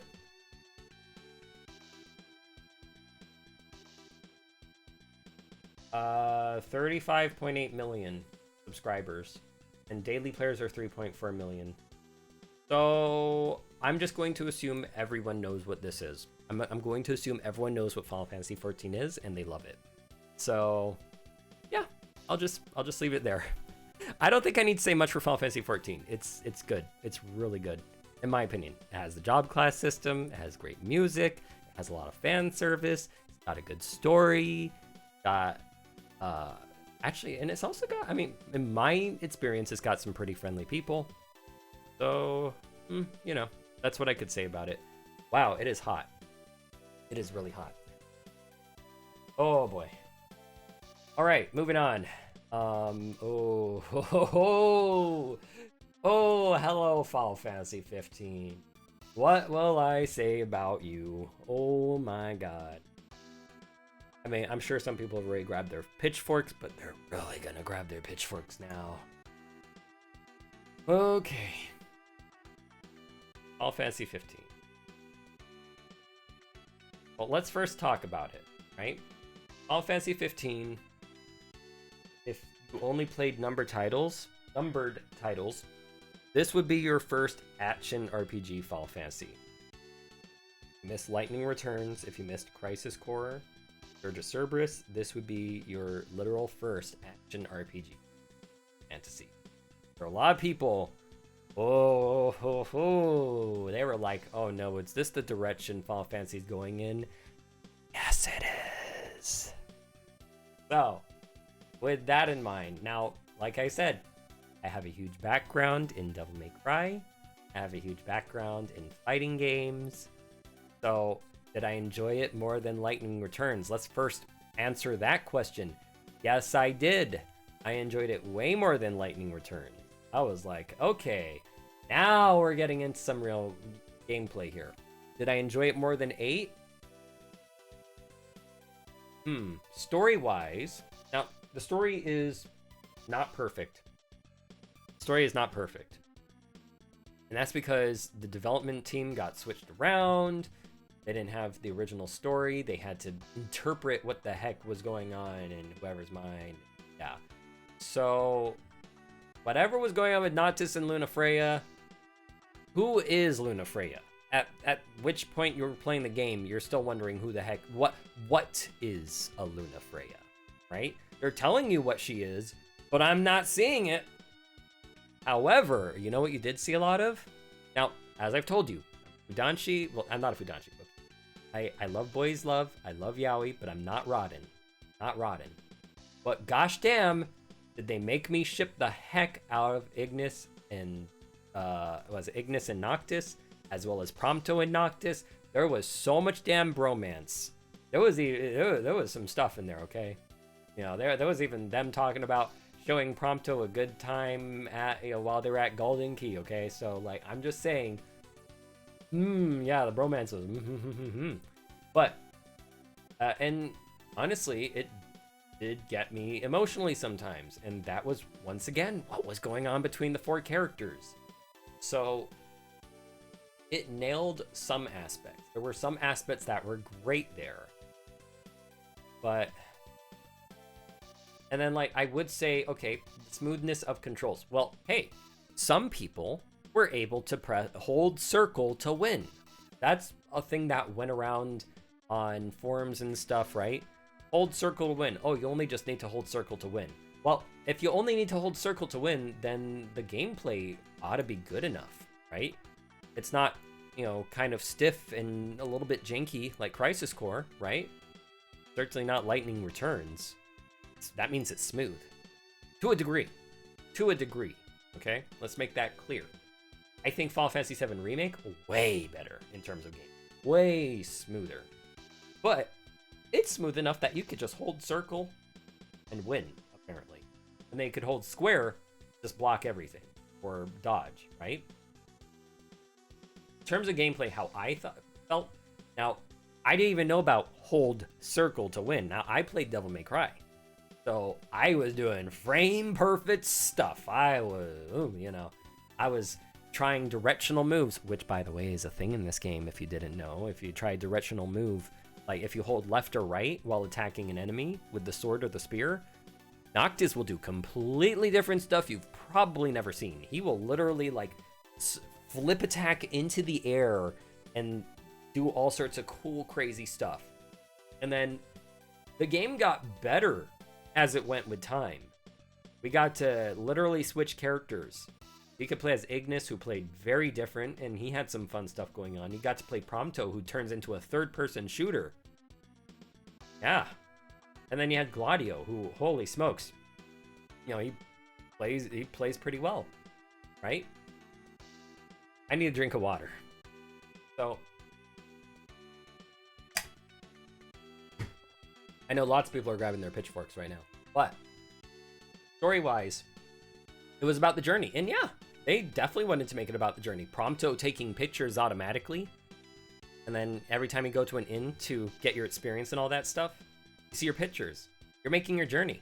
They're making you remember your journey. They're giving you nostalgia. Let's change the song. Do this one. But as you go through, it really is about the journey. It's a road trip. You're in the car, you're driving around, you're checking out the sights, and yeah, the sights are really cool the first time through. But this is why it's only good the first time in a way. Like, you can play a second time and you might have some enjoyment out of it because there's new things to do. The monster truck. Oh, whoops. Okay, spoiler. Yeah, you get a monster truck and you can four-wheel all over the place. You can go wherever the heck you want. You don't have to be on the road anymore. Screw the road, right? And there's other stuff you get too. I'm not even going to spoil the big one you get. But you get cool stuff on the second time through. And even regardless of that, the music was pretty cool. It was very different. But I think the one thing I liked was some of the Latin jazz. There were some Latin jazz tunes in there, like with Golden Key, or oh, what was that one place? The one city you go to.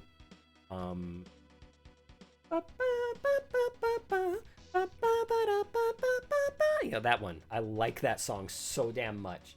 But I like Golden Key the most. But even then, oh, fishing. Oh, I love fishing. I love fishing. And this game made me be like, man, there should be more RPG fishing stuff. You know, there should be more really in-depth fishing mini games.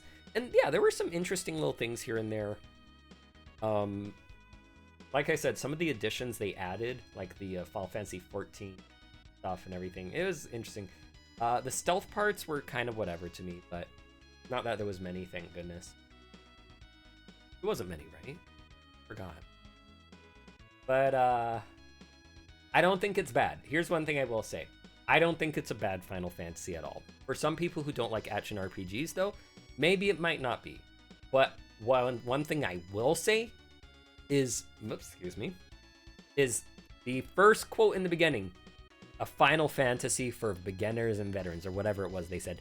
That is a straight up lie. For veterans, yes, because there are references to a whole bunch of, oh man, there's a lot of references. Weapons and, other little doodads, right? You can get the tools that were in Final Fantasy VI in the form of the machines, right? That's cool. I actually liked that the first time around. I was like, wow, but they're not all of them are useful. But that's okay. Having different weapons to dink around with was awesome, though. What else?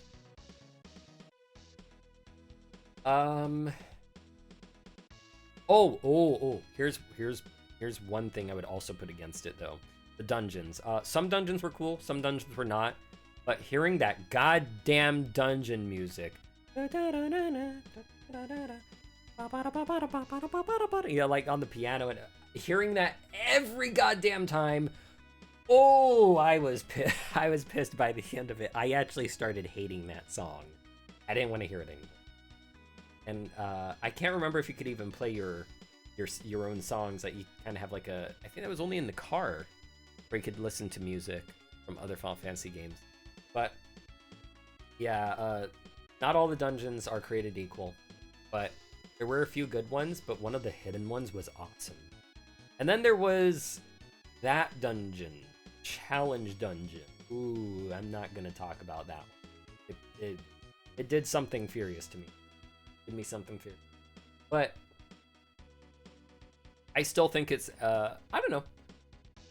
For an action RPG, it's not that hard, because literally the only thing that makes the game hard is not being able to use items, apparently. Because when I did that one dungeon where, hey, guess what? It disables your items. Then I realized, oh, this game could actually be challenging. Okay. And I mean, I did realize that at times where I was like, right now the only thing that's going to save me is an item. But otherwise, I think most people could get through it really easy. The only thing is, not everyone's going to like the idea of exploring around, because it can be a drag. You'll be driving on the road, and your car's not as fast at first. You have to upgrade that, by the way. By the end of the game, then it feels at a better speed, but still, early in, it's on the slower side, and it could lose a lot of people's interest. But you also might be enchanted at first. You'll be like, wow, look at this cool road trip. There's all these different things they talk about. Sometimes they get repetitive, but there's different things happening when you stay at the inns, and there's a lot of stuff to enjoy the first time through, and that's why I think it kind of deserves to be here. But is it representative of Final Fantasy 4 or Final Fantasy? I don't know to say for sure. It does have a lot of Final Fantasy stuff in it. Even, oh look, there's crystals, ooh, but Final Fantasy 4, as I said, this is like a gold standard for what kind of made Final Fantasy what it is, in a way. Story-wise, crazy plot twists and all that kind of stuff, right? So, what would I first recommend before 15? 4. I would recommend 4 over 15, easily. I don't think I could, see, I enjoyed it as a pretty good game, but in a way, at the same time, on repeat playthroughs, it actually still belongs even here for me, both subjectively and objectively. Comrades. I played this, and, it's alright. It has the 15 gameplay, so I like it better than Lightning Returns. Simple as that. I used the katana, but it did... you know what? Yeah, actually, I'd rather play this over 13, honestly. To be 100% honest, I'd rather just have fun enjoying some decent combat over dealing with 13 stuff. Like I said, I don't know what it was with 13, but this kind of slogged for me on repeat playthroughs. So at least I don't need to worry about a slog here. You know what? I didn't play enough of it though. I played a good chunk of it, but now that I think about it, is it really fair to even put this here? Because it's one thing really, and it's just combat. So I'll put it here because I've played more of it than all of these. But I will say I rather this, just based on the combat, but maybe not based on the story. And maybe it would get tiring now that I think about it, because you're just doing that. At least that's what was my experience, right? This is, you know what, this is more meant to be, okay, if I could combine these together, which I think it was two things at once. It was one thing at once, right? It was. So together, yes, like holy smokes, whoa, you get to enjoy different forms of combat, different weapons. It's just more gameplay, but you're not playing as Noctis, you're playing as your own avatar, and you're using whatever weapon you like. So like this, yes, but since it's become a standalone, I'll put it down here. I enjoyed it as a together game, as a side thing, but I forgot it turned standalone, so that just changes everything. King's Tale, I played this. Oh yeah, this goes down here. I'd rather play it over 2, but it goes down there. It's a beat 'em up, but I had already played, you know, like, I was like, this versus Alien versus Predator, or, you know, Dungeons and Dragons Shadow over Mystara? Heck no. You know, I even older games from the 90s, older beat 'em up games were more interesting. For me, personally. I don't know if it really, like, I played it and I was like, no, just no. And Streets of Rage 4 exists now. Just get yourself a real beat 'em up. Get yourself Streets of Rage 4, okay? Just get that game. There's other cool games too. There's The Takeover and a few other cool things. So yeah, no, just don't. Actually, if I could have a tier below, like Final Fantasy 2, like I said, some people enjoy this, but man, I would actually put this like below somewhere. Actually, you know what? Now that I think about it, I don't know which one. No, you know what? I think I would enjoy Final Fantasy 2 more. I think I would. I don't know. I mean, I don't want to play either, but I think I'd enjoy 2 more. Because at least there's like stuff going on here, right? I don't know. All right, we are on the side things, spin-offs, and Chocobo games. Holy smokes, it took 1 hour and 41 minutes to get there, but hey, we got there. These should go a lot faster. So Chocobo's Dungeon 2 will only be, let's see, Chocobo's Dungeon 2. You know what, I haven't played enough of Vagrant Story. That there. Played more of this than all these. I think only Dungeon 2, Dimensions, Explorers, and Duodecim will actually take longer for me to talk about. So let's talk about Chocobo's Dungeon 2. So this is a mystery dungeon RPG. And this was my first one ever. I got this because I saw it in some magazines. I was like, this looks cool. And then I actually played the game. I was like, not what I was expecting, but god damn it if it don't have some charm. Oh my gosh. Where do I even begin? Actually, you know what? Would I rather play this over Final Fantasy IV? Yeah. Oh yeah, I would. In fact, would I rather play this over Final Fantasy 1? It's about the same. Let's put it this way. This is the same. This is on the same tier. I'll put it over here because it's I'm not always in the mood for mystery dungeons, but this is different than a rogue game. Before rogue games, whatever those are still to me, like I don't even know what they are at the time. But before rogue games were a thing, mystery dungeon games were a thing. I didn't know about Dragon Quest Torneko, but yeah. Chocobo's Dungeon 2 got me into mystery dungeon, sort of. And it did some cool, interesting things with that. Gameplay wise, you know, I like it taught me about durability on weapons. You had a magic system where every time you used it, it would get stronger. And, you know, it taught me to strategize a lot around, like, what I should do and all that. You had a little teammate with you. You could have Shiroma with you. You could have Sid, etc., like, depending on what dungeon you went into. But, and then there was also, it had a really cute, like, art style, but it is dungeon RPG, so the areas will be a little samey after a while, but it usually changes every, like, 5 or 10 floors. But, it was just fun. I don't know. I really enjoyed it. And you could customize up your weapon, like put a thunder element on it or stuff like that. And oh yeah, let's change the song. Wow, that's 12 minutes. There we go. So the story though. so charming. And also, it made me cry. It hurt my feelings. That's all I'm gonna say. The ending got me really hard. And when I was just watching a speed run, but like, you know, they still did the cutscenes, or at least that cutscene. I was just like, oh man, remembering stung.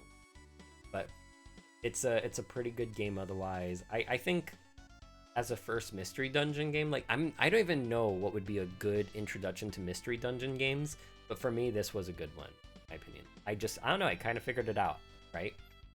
And it's cute. I don't know what else to say. I think maybe this one's personal, but Chocobo's Dungeon 2 is it has a lot of cool references to other things because of the Final Fantasy. All right, you know what's also not here, Chocobo GP, but I don't own that game officially. I like the actual like $40 thing. I have the GP Lite version, and so I only played it unofficially online. Do I think it's good? Compared to Chocobo Racing, hard to say. Like it has a lot of cool items and all that stuff, but I don't know. Maybe I haven't played it since the new update. Maybe the feel's a little better, but Chocobo Racing I think feels a little bit better to play. But where would I put this? Because this is a racing game. Now this is just kind of cheating. Right?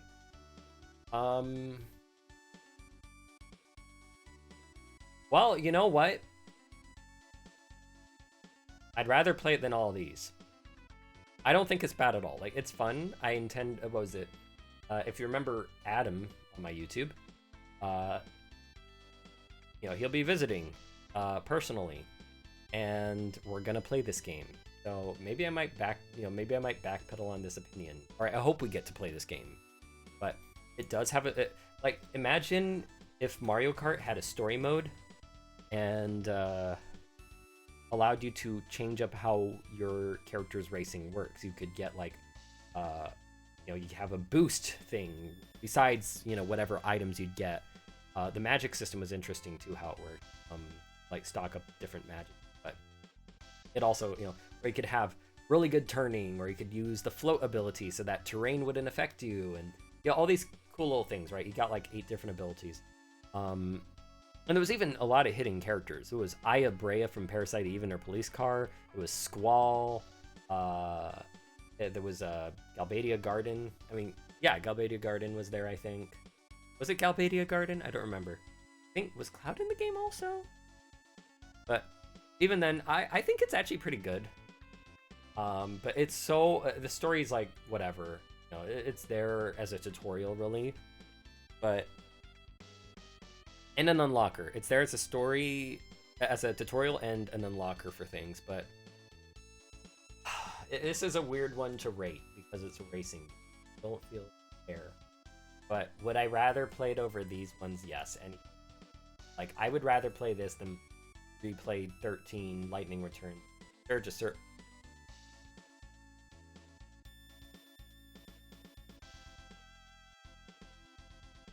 yeah, you know what? I'd rather play Dirge of Cerberus over 13.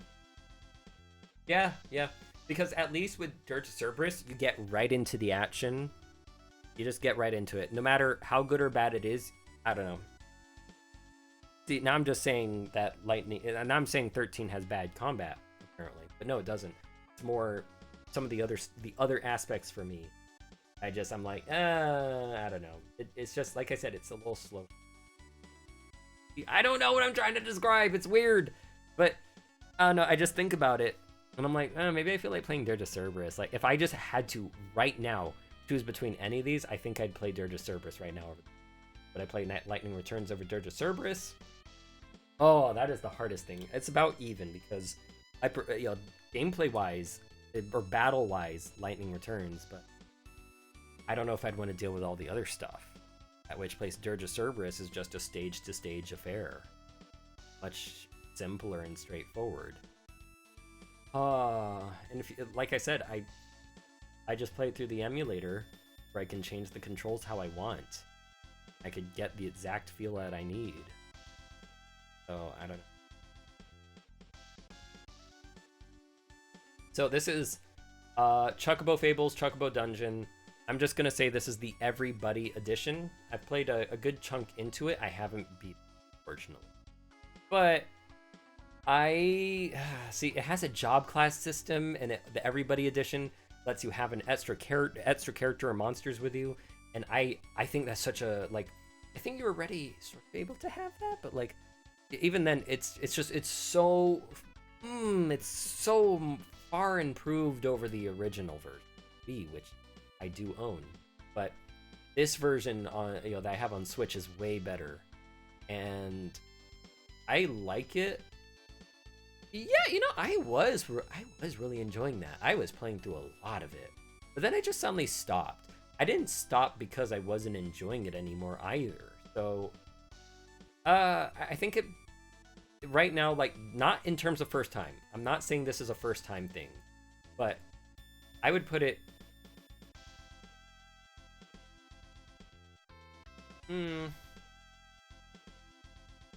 If I were rating against voice acting now, I would say, like, yeah, I'd prefer N2 voice acting over Chocobo Dungeon voice acting. But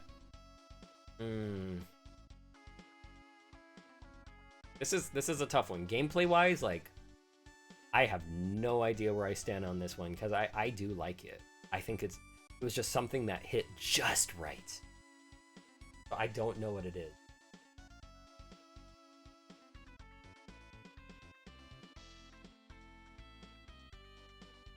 Let's change the music. Yeah, you know what? I'm gonna leave it right here for now. I'd rather play it over Final Fantasy VIII. Would I rather play it over at 10.2? Currently, right now, yes. But overall, I still want to go back to 10.2, and because I was trying to do a 100% run, sort of. I want to attempt that again. But yeah, I don't know where I stand on this one, but it's not a bad game. Like, just don't get the Wii version. Just don't. Just get the everybody version. Whatever you do, it's enjoyable, and it has even co-op stuff. So there's much to enjoy. The job class system is a lot of fun to mess around with, because you could level it up and get all these cool abilities, and see how you go through the dungeon, right? It's really cool. And I don't know, like, Chocobo's dungeon makes you not be so frugal with your items, and I appreciate that, because I have a problem of hanging on to too many items in these games, and Chocobo's dungeon lets me feel free to just go crazy, because your RNG decides everything. All right. Oh, Dissidia and Duodecim. You know what? NT. See, I don't like NT. I'm putting that straight out there. I do not like NT. I have not played enough of it, and I don't. I only own the free version, so it's not like I could play the story mode. But I don't like NT. I would say it's like meh. Yeah, I would put it here.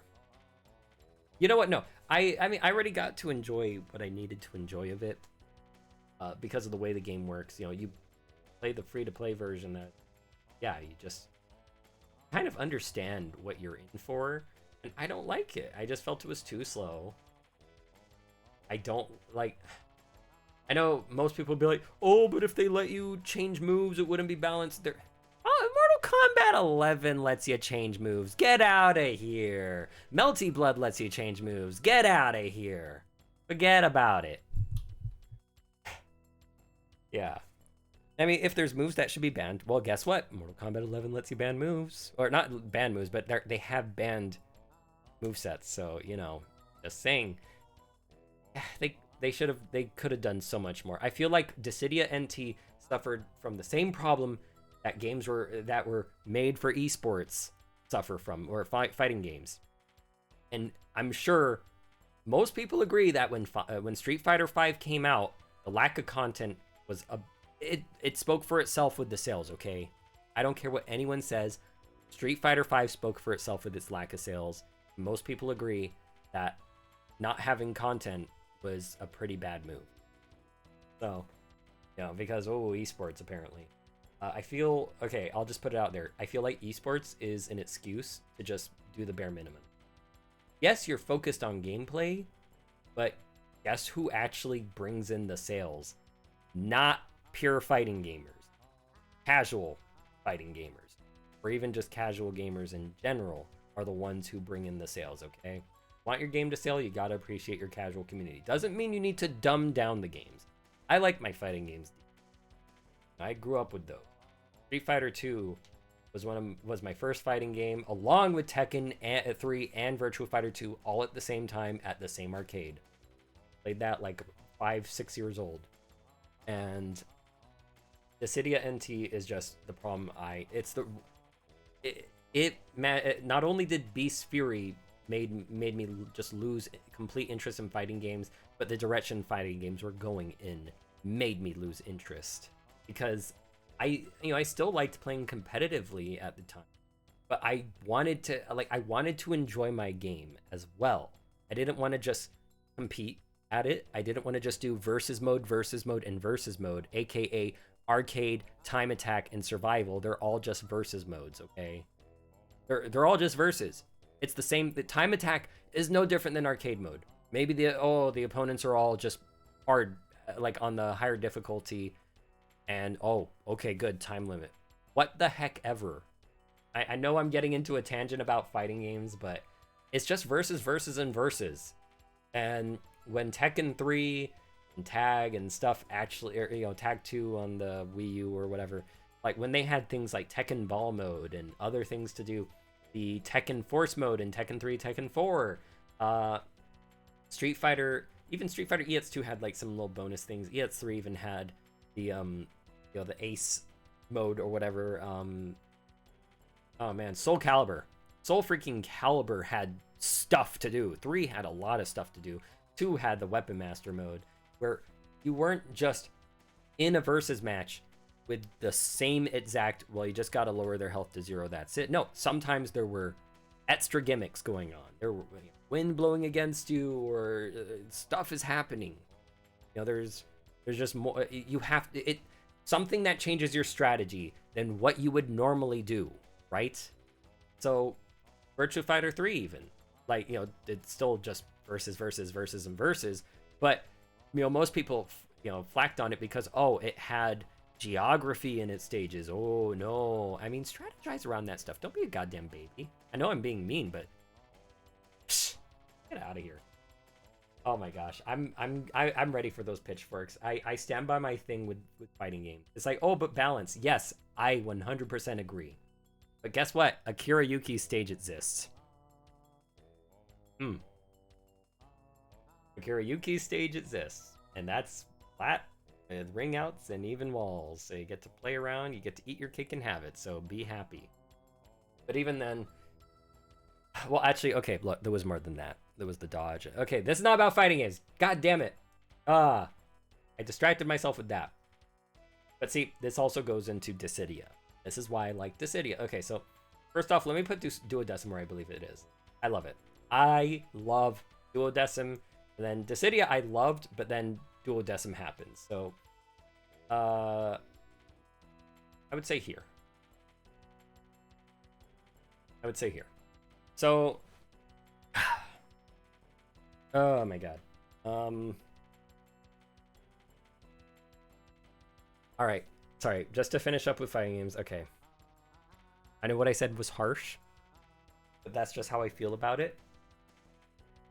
Like I said, I still played competitively, but I wanted to actually be able to still love on the game, but not have to burn it out of my system. Sure, well, just don't play that much. I'm like, well, I paid $60 goddamn for this game. I want to get my money's worth. I want to do something. I want to invest more time into it. I want to enjoy it more, but not just do the one same thing. I want to have more to do.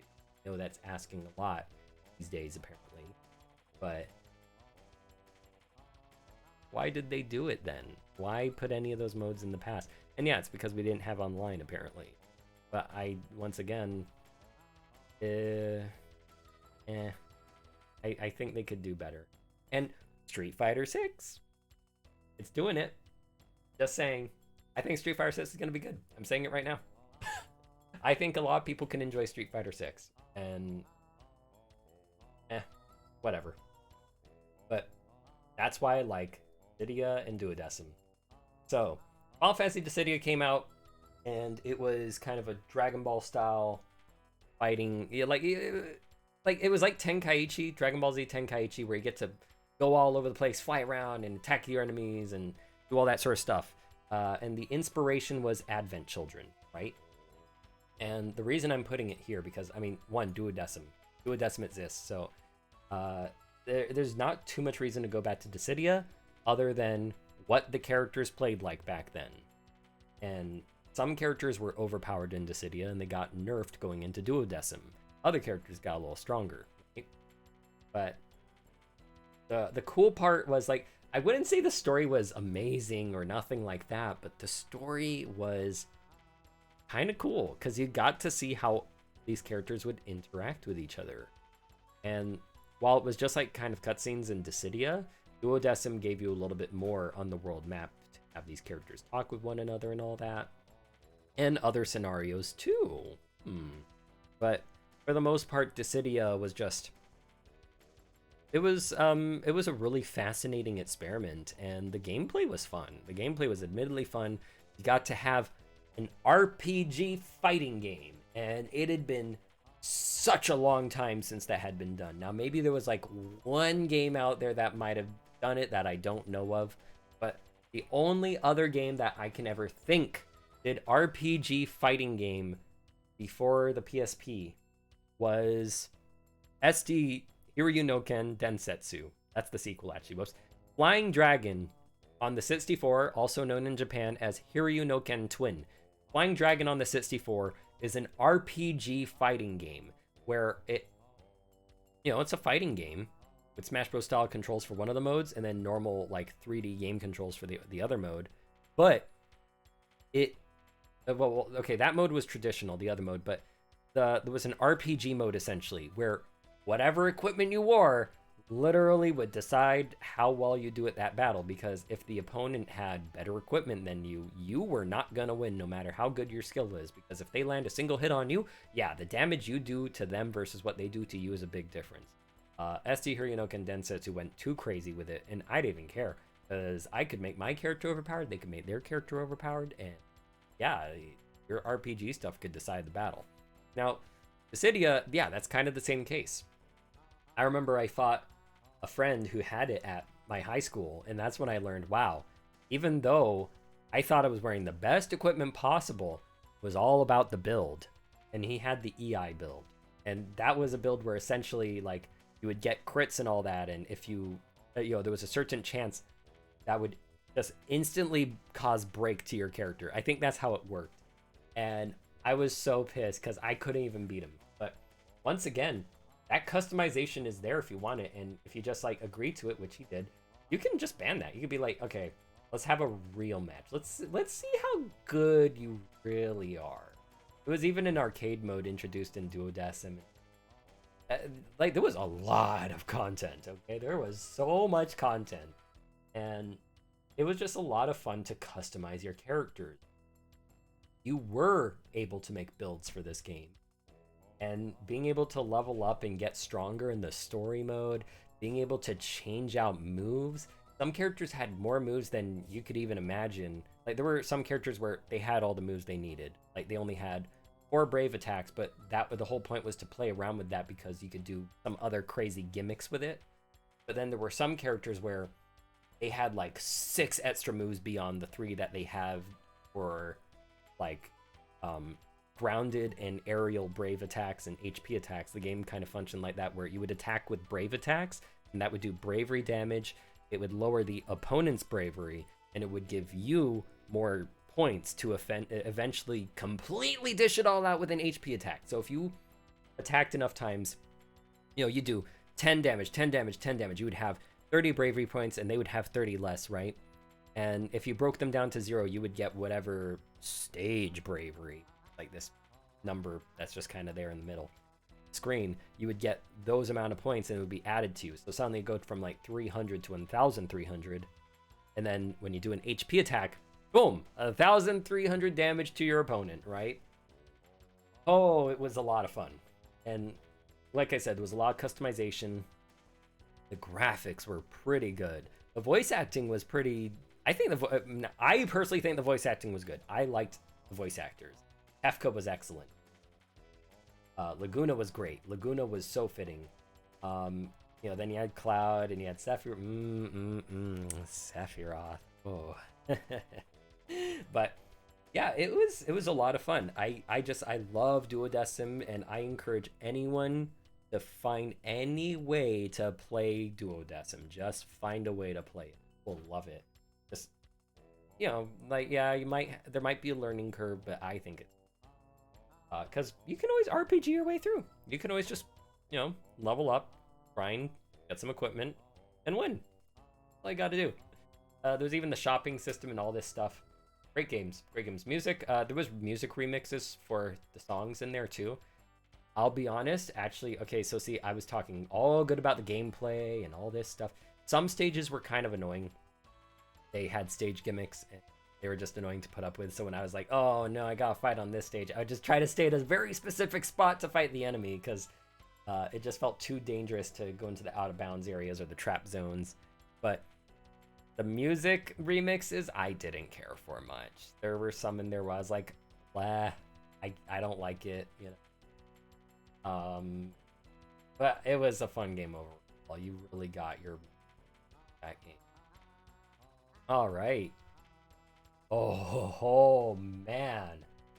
Final Fantasy Oh my god, I love Curtain Call. I've never played the original, but I sure damn well love Final Fantasy Theatrhythm Curtain Call. Freaking long ass name. Let's go. But let's also change the music. Let's.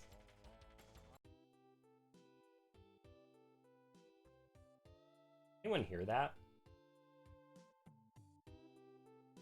There we go. Okay. We're almost at the end. We're almost there. Because these ones are going to go a little fast for me. This one too.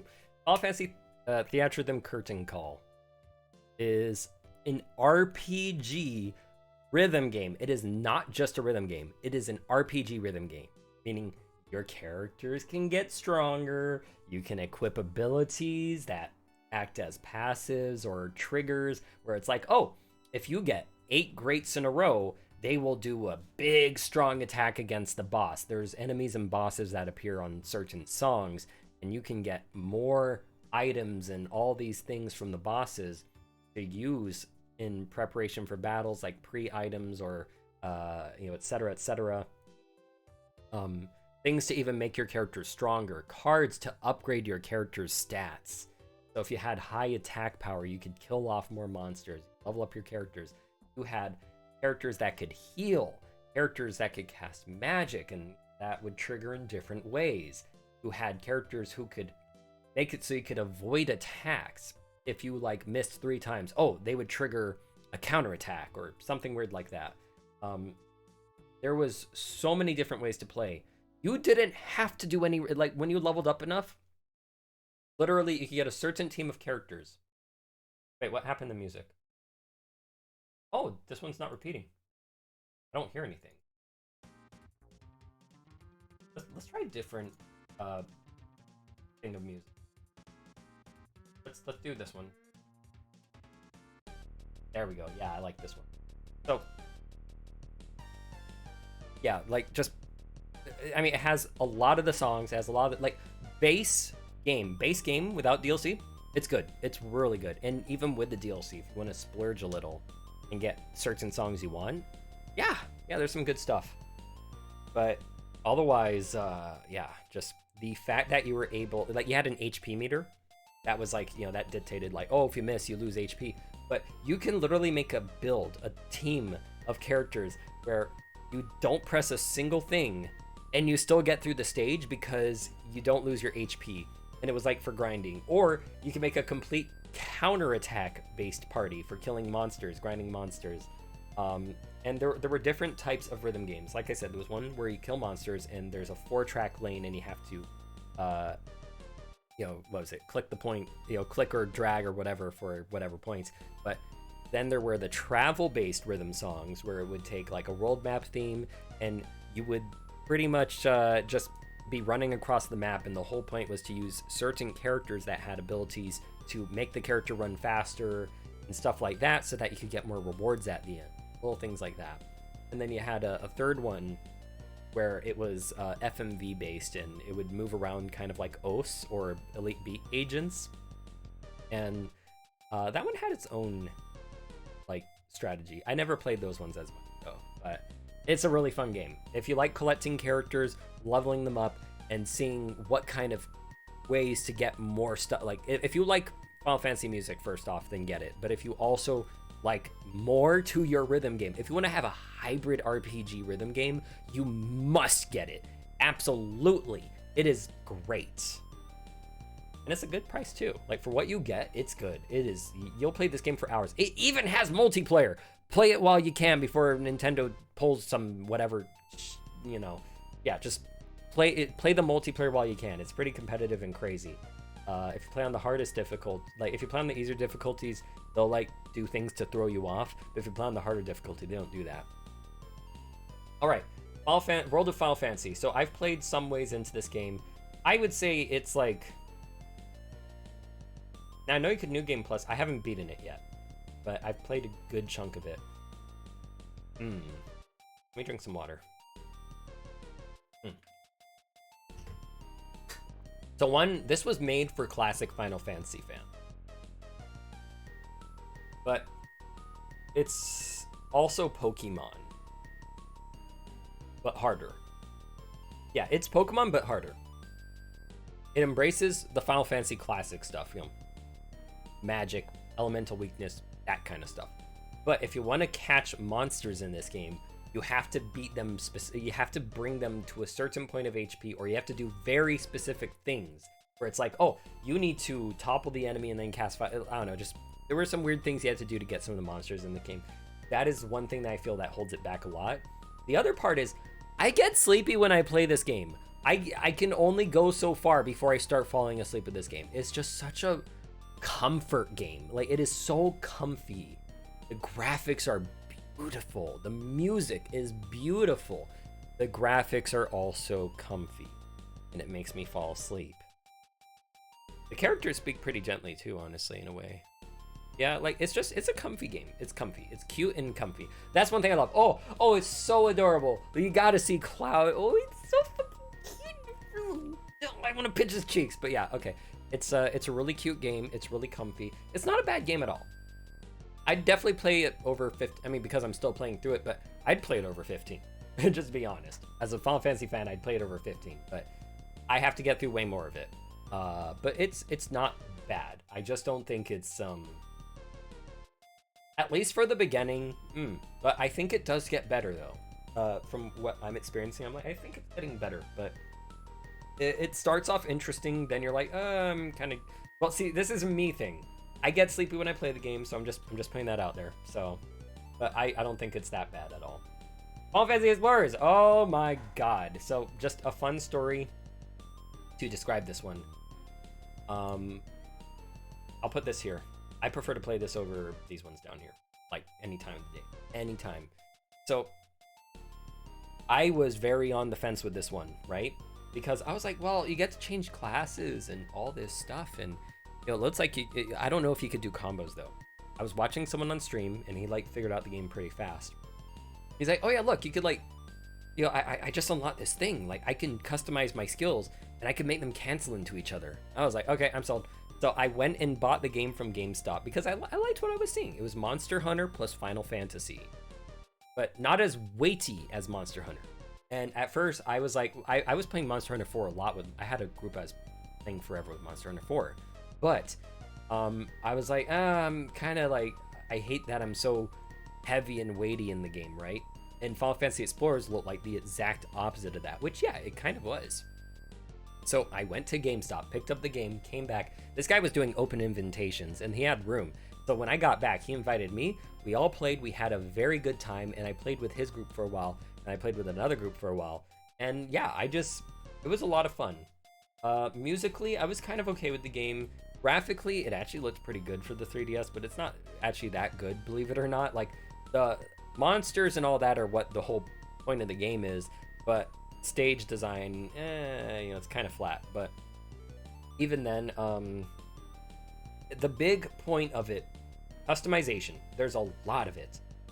You could customize your skills. So it was like you could put an HP absorption thing on like your spells or moves, and you had a lot to play around with, surprisingly. It was really weird. As I said, there was even a thing to let you chain combo moves all together into, I think it was called Skill Link or something. And let's change the song. We've heard this enough. So otherwise, yeah, like, and then the job classes were fun to play around with. There was a lot of like just progression in the same way to Monster Hunter, except you were actually not just, you weren't, instead of Monster Hunter where the whole point is mastery, you master the monster's patterns and you master your moveset and how to use it against those monsters, right? In Final Fantasy Explorers, you would get stronger in some way, your abilities would get stronger, and you were able to build on them and do cool things, learn new abilities, switch classes, and almost, I think it even combined certain things because some weapons were universal between classes. So you were able to get a lot of different moves going. I really liked using the samurai and the monk and the ninja and the blue mage. Oh man, I loved using the blue mage. So like, I don't think Explorers is a bad game, but it's not everyone's cup of tea for sure. It is not made for everyone. It was made to like appeal to Monster Hunter. It was trying to get the Monster Hunter base, I think, but also if they were a Final Fantasy fan, they would love it, like I did. So it's not for everyone, but I do think it's a good game. But unfortunately, it's gonna start going over here because once it loses the online capability, I mean, it's already hard enough to find people for this game, but once it loses that, oh, it's going here. Well, more like here. You can still play it single player, but you're half the game's gonna be blocked off because you're gonna need friends, unless you're that good. Final Fantasy Mystic Quest.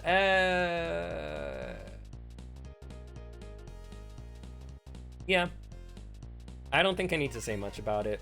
The music's good. I don't care about the rest, but I like that battle theme. You know what? Speaking of, nah. Okay, Crystal Defenders. How did I even play this game? I can't remember if I played it on PSP or mobile.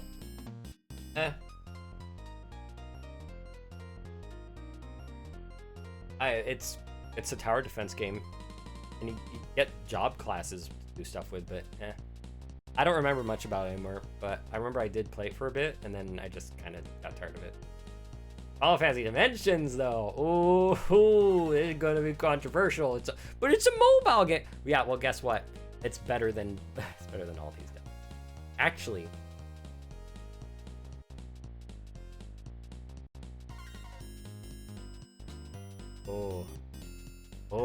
okay. I think I'll stop it right there.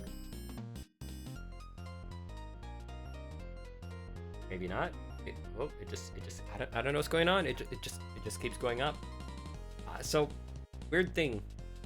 I played the demo, which goes up to like chapter, it's chapter 0, and I was like, huh, job class system. Yeah, okay. You know what?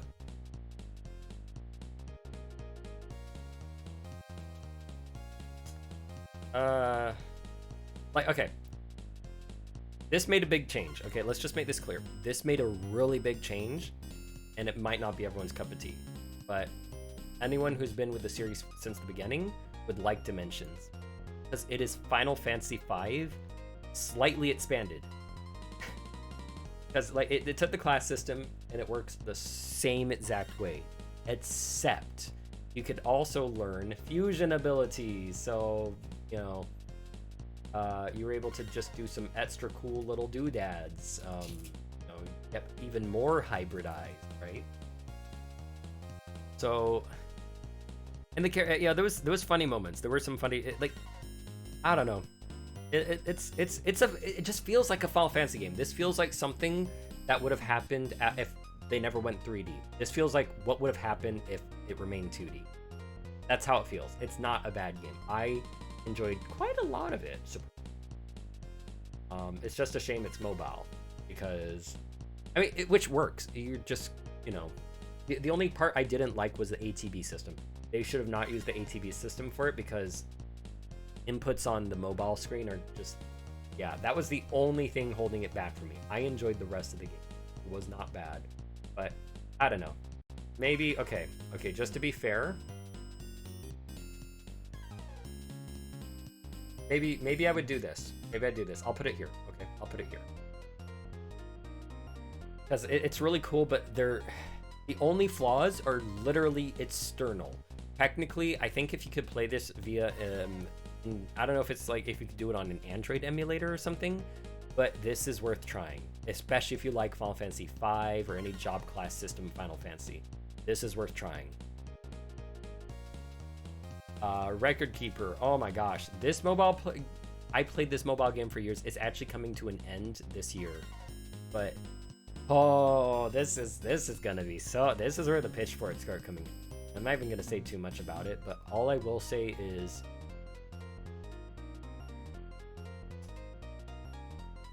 see, here's the thing. I played it more than all this down here, but I don't. And see, they were really like after a year or two, they were so humble with their mithril gems, and I got everything I wanted, almost. Not all the time, but guess what? Stuff rotated so damn much. Like if you get into the game now, you'll get a lot of stuff. Let's just say that, but it's already coming to an end. But Record Keeper got better and better and better and better as it went. It also got harder and harder and harder, but you can still enjoy the game even without that stuff. Like I was enjoying without even going into the hard content. Eventually I did, and I don't know, I had fun. But this is the epitome of like turn-based, limited JRPG, but ultra strategic, ultra timing based, ultra puzzle JRPG battle system. And very, very, very setup heavy. And I liked setup heavy. Remember, I liked the junction system like crazy when I first played this game. This is not that times a million, but it's setup times a million. Setting up how you want, what magic you want on your characters, what limit breaks you're going to use, what abilities, and a lot of constant growth. Holy smokes. Like, and there was so many characters. They even put Kingdom Hearts characters in there, and yeah, that really made me happy. I got Sora, I got Riku, I was happy. I got their really cool ass limit breaks via their weapons. Yes, and they came in so much damn handy for some battles. You would never believe it, because I needed a dark character and I needed a multi-element character, you know, stuff like that. But I can't say much about it. The music was great. Oh my gosh, they did some awesome ass remixes and stuff like that. They had a story mode where you go through each Final Fantasy or whatever. It was really cool. It was they had pixel remakes. Before Pixel Remaster, well actually not even just before Pixel Remaster, they had pixel remakes of the 3D games, and that was really cool. That's all I'm gonna say. Like, there was just really cool fan service. The fan service was really awesome, and it, like I said, it functioned like classic Final Fantasy 1 through 6, but you got to enjoy that with like any character, and it was just all about boss fights. But I don't think it was bad for that, because it really worked your brain sometimes. You get into a battle, you'd be like, whoa, why did I lose that? You do it again and again and again, and you're like, okay, I think I'm getting it. And then you get it, and then, yeah, like, it was just a constant thing of just getting through, struggling, and winning, and feeling good. Mobius Final Fantasy, put that there. So, I had a moment where I hated this, and then it clicked, and I enjoyed it, and the graphics were something else. Like, at the time, seeing that on the phone, I was like, whoa, holy smokes, that looks good, honestly, right?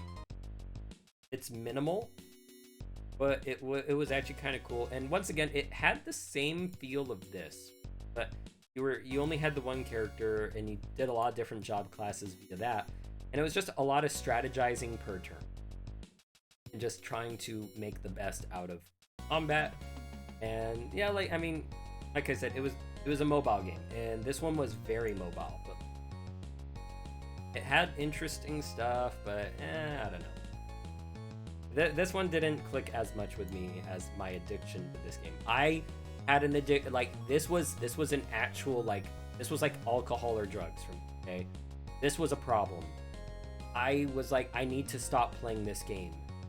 But I couldn't because I was like, but what if I miss out on the blah, blah, blah? What if I miss out on the event? Yeah, Kingdom Hearts came back like twice or 3 times, okay? But I kept going, but what if, but what if, but what if? This was a bad game for me. Like, in that it was just constantly pulling me back. Eventually, I was like, no more. I stopped, and I actually did that with a lot of mobile games. I made myself stop. I never spent a single coin on them, but that's how they get you addicted. Because when you don't spend, play them more. So, yeah. But this one just didn't click with me as well. I know a lot of people enjoyed it, and I did enjoy it at one point, but it just, I don't know, I never stuck. City of Opera Omnia is the other mobile game. This one was also alright. I played this a little bit more. It's not bad. It's like turn-based Dissidia. And the graphics were okay. It was like more so fancy with minimal graphic. And everyone was chibi, which was cute. And yeah, like, I don't think it's bad. I don't think it's bad, but it's like, it didn't keep me that long. Oh, how dare I put 13-2 so... Oh, quiet you, Adam.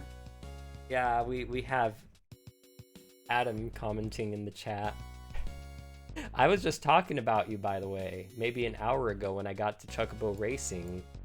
Yeah, we were talking about how... Whoops, that's Chocobo's dungeon. We were talking about how I'm going to play Chocobo Racing with you, and we'll see if it stays here or not. We'll see. Adam will help me decide, because I've never got to enjoy this with multiplayer. But Opera Omnia, yeah, it was okay. There's people who enjoy this a lot, though. It's definitely really humble. So, wow, that's all of it. We got to the end in 2 hours and nearly 30 minutes. It's gonna be 30 minutes by the time I end this video, or not. But yeah, let's just do a quick summary. So, everything here at the top is my subjective opinion. I just love these unconditionally, and there's nothing you can do about it. Final Fantasy VII is Final Fantasy VII. Remake does the thing I like, where it expands on that lore and everything. It lets me know how people live day to day. It lets me know how technology is used, all that kind of stuff, right? Final Fantasy Tactics, political strife, religious corruption, you know, classism, all that stuff, caste system, etc. Like, yes, like I want to see someone go against that and tear it all down, right? Or just fight against the injustice, even if it means becoming a heretic, right? Dissidia, or Duodecim, Final Fantasy Dissidia Duodecim. Oh my gosh, this is what I like. I like fighting games that experiment. Now, of course, this is less fighting game, more arena fighter, but it played around and it was great. It was great for it. Once again, another hybrid. Final Fantasy Theatrhythm Curtain Call. RPG rhythm game. Excellent. Just absolutely excellent. It combined the two together. You can play it as a rhythm game or you can play it as an RPG. And both ways are completely 100% fine. Final Fantasy IX. Oh! That's all I gotta say. Oh! It's amazing. It's just the music, the characters, the story, everything. It's just, it's down pat. Yes. Final Fantasy XIV. Like I said, there's 34 point something billion. I forgot the number already. There's too many people playing it. There's too many people playing it. You know what it is. You know exactly what it is. Final Fantasy VI. Kafka, story, characters, world, plot twist, and somewhat gameplay. But there were some things. Final Fantasy X. People could get into this really easily. And it tutorials you in the beginning. It doesn't just put you out there. It holds your hand for a good amount of time. And then, you know, it has its hard battles. But it's not out to get you. And it's really nice. And I love the beach theme. Bring back the goddamn ocean era, beach era. Bring it back. Bring back the PS2 GameCube era. Bring back my Mario Sunshines. Final Fantasy 12. Same thing with what I said about Ivalice, but I'm still getting through this, but so far I think it's pretty good. Final Fantasy V, job system. And music, some music too. Final Fantasy 1, it's classic. job system. Well, or select your jobs, play through, and then try it a different way. Try it a different way. See what happens when you play warrior, warrior, warrior, warrior. Just see what that's like. Dissidia. Well, just play duodecim. But this was really good the first time. But duodecim is this. You don't need this anymore. Chocobo Dungeon 2. It's freaking charming, and it made me cry. Final Fantasy 4.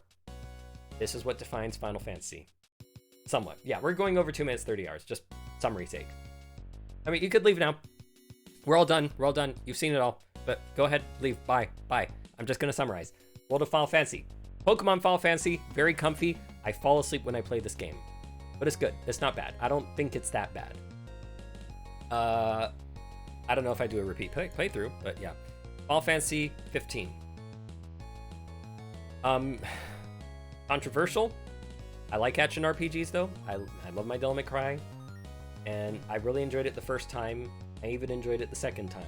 The third time was a little bit tough, and I'm still doing that. But I'll come back to it one day. But you know, the graphics were pretty cool. Music, there was some pretty good music in there. What is a Luna Freya? What is that? I've never heard. I don't even know what a Luna Freya is, but I do know what a bromance is, and this was full of it. Crisis Core, Cloud et Zack OTP. Zack Cloud OTP. It's Cloud and Zack, okay, guys? It's Cloud and Zack. Oh, the graphics were good, and the music was pretty nice, and you know the. Well, not all the songs for me personally, but there were some emotional hits in there, and also it made me cry. This made me cry. N2. Minigametopia. The graphics were actually, I forgot to mention the graphics were really good. I mean, it was using 10. It was using 10, but you know, it was good still. I liked some of the music here and there. The job system, let's go. I guess I like job systems, but and full active combat. It was not just active turn-based, but it was active full combat thing and combos. And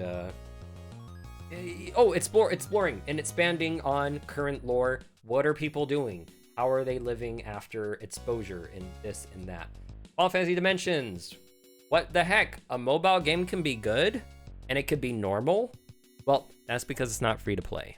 You actually have to pay for it. I think it's $20 for the full thing, but that's gone down in price over time.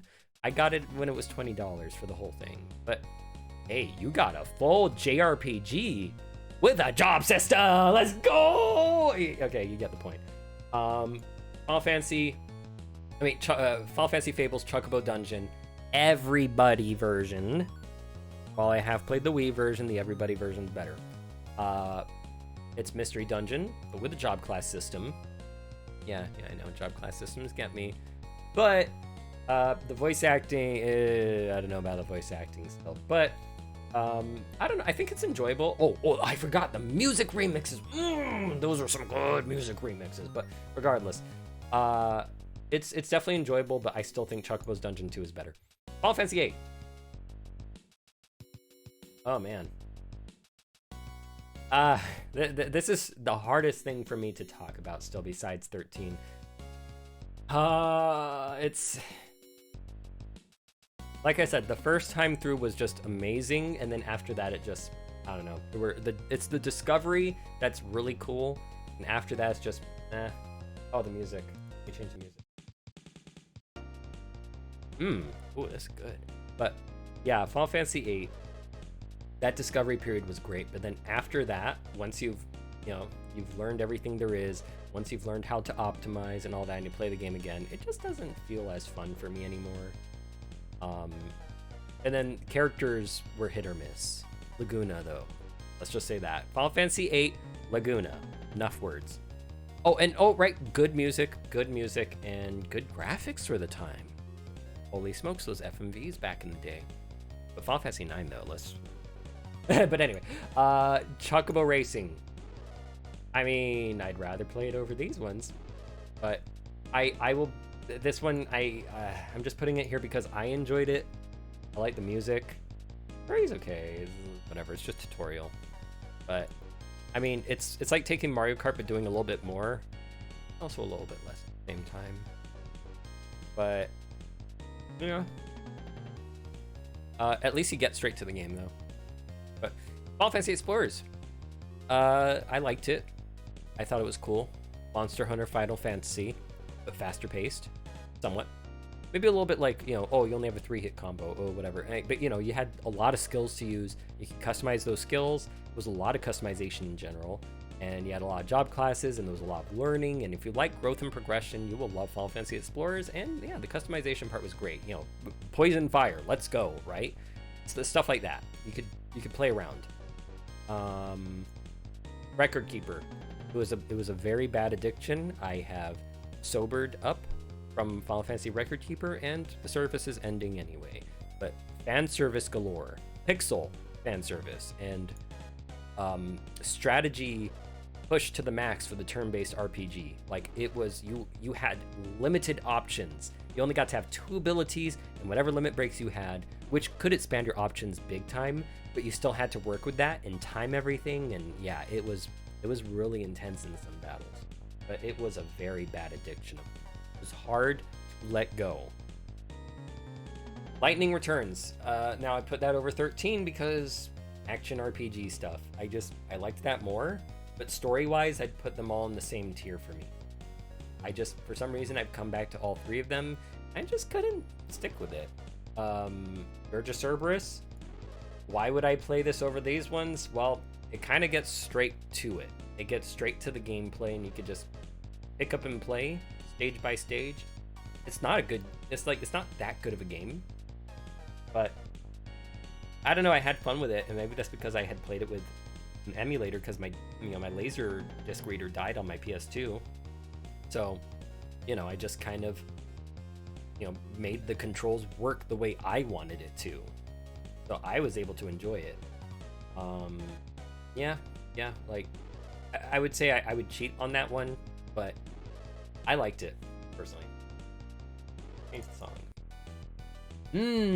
I like playing this one on my sax. But yeah, so, Final Fantasy IV on DS. I'll take the GBA PSP version any day. This one's a little bit harder, but hey, it has voice acting. 13. 13 and 13 too, I should say. It's the ATB turn-based battle system, or actually it's more like it's an expansion off of ETS 2, which I think had the same person working on it or something, on the combat and the costume stuff for Lightning Returns, but it's that pushed to its limit. Except, too bad this game both games had too many options in terms of there was just an endless wall of options when you leveled up your characters and earned all the sphere grid stuff. Like, you would just press auto select for everything. It was just about timing everything right and timing your paradigm shifts. But there was still something fun and kinetic about it. It was engaging. If anything, there was some engagement there, and 13.2 was especially engaging, but they're about the same for me. This is the same. I could switch these and it wouldn't be any different. I guess, 13.2 over 13 in a way, but I don't know. It's hard for me. When I think about it, and when I came back to it again, I couldn't pull myself through anymore. Final Fantasy Interlude and After Years. It didn't pull me in as much. It's alright. It's good for fans, but, even though, it expands on the lore and all that stuff, it just didn't catch me. It just didn't. And maybe that's because I don't really like 4's 5-character and all that stuff in the first place. I don't know. Dissidia Opera Omnia mobile game, just Dissidia, but as a turn-based RPG. It wasn't bad. They were really humble with the rewards and all that stuff. And you didn't need to, even though it wasn't too hard to get stuff because of how humble they were with it. I got through pretty far with just the basic stuff, and then Mobius didn't stick with me that much. Final Fantasy 3 on DS didn't stick with me. Mystic Quest, I liked the battle theme and the boss theme.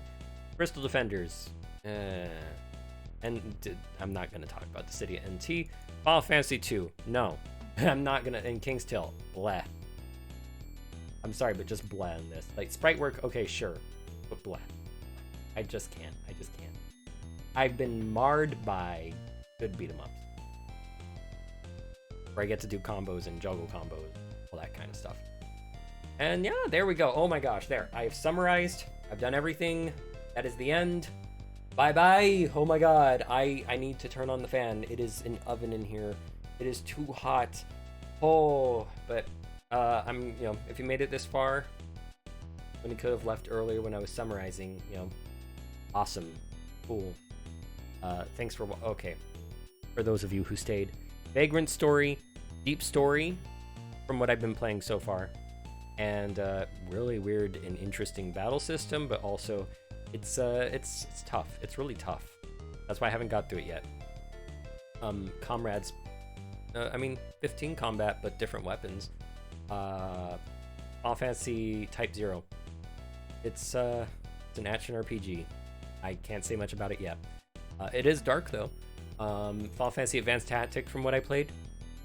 Yeah, definitely. A2. Crystal Chronicles. Definitely not playing much. And I heard Crystal Bearers is Grand Theft Auto Final Fantasy. Is that true?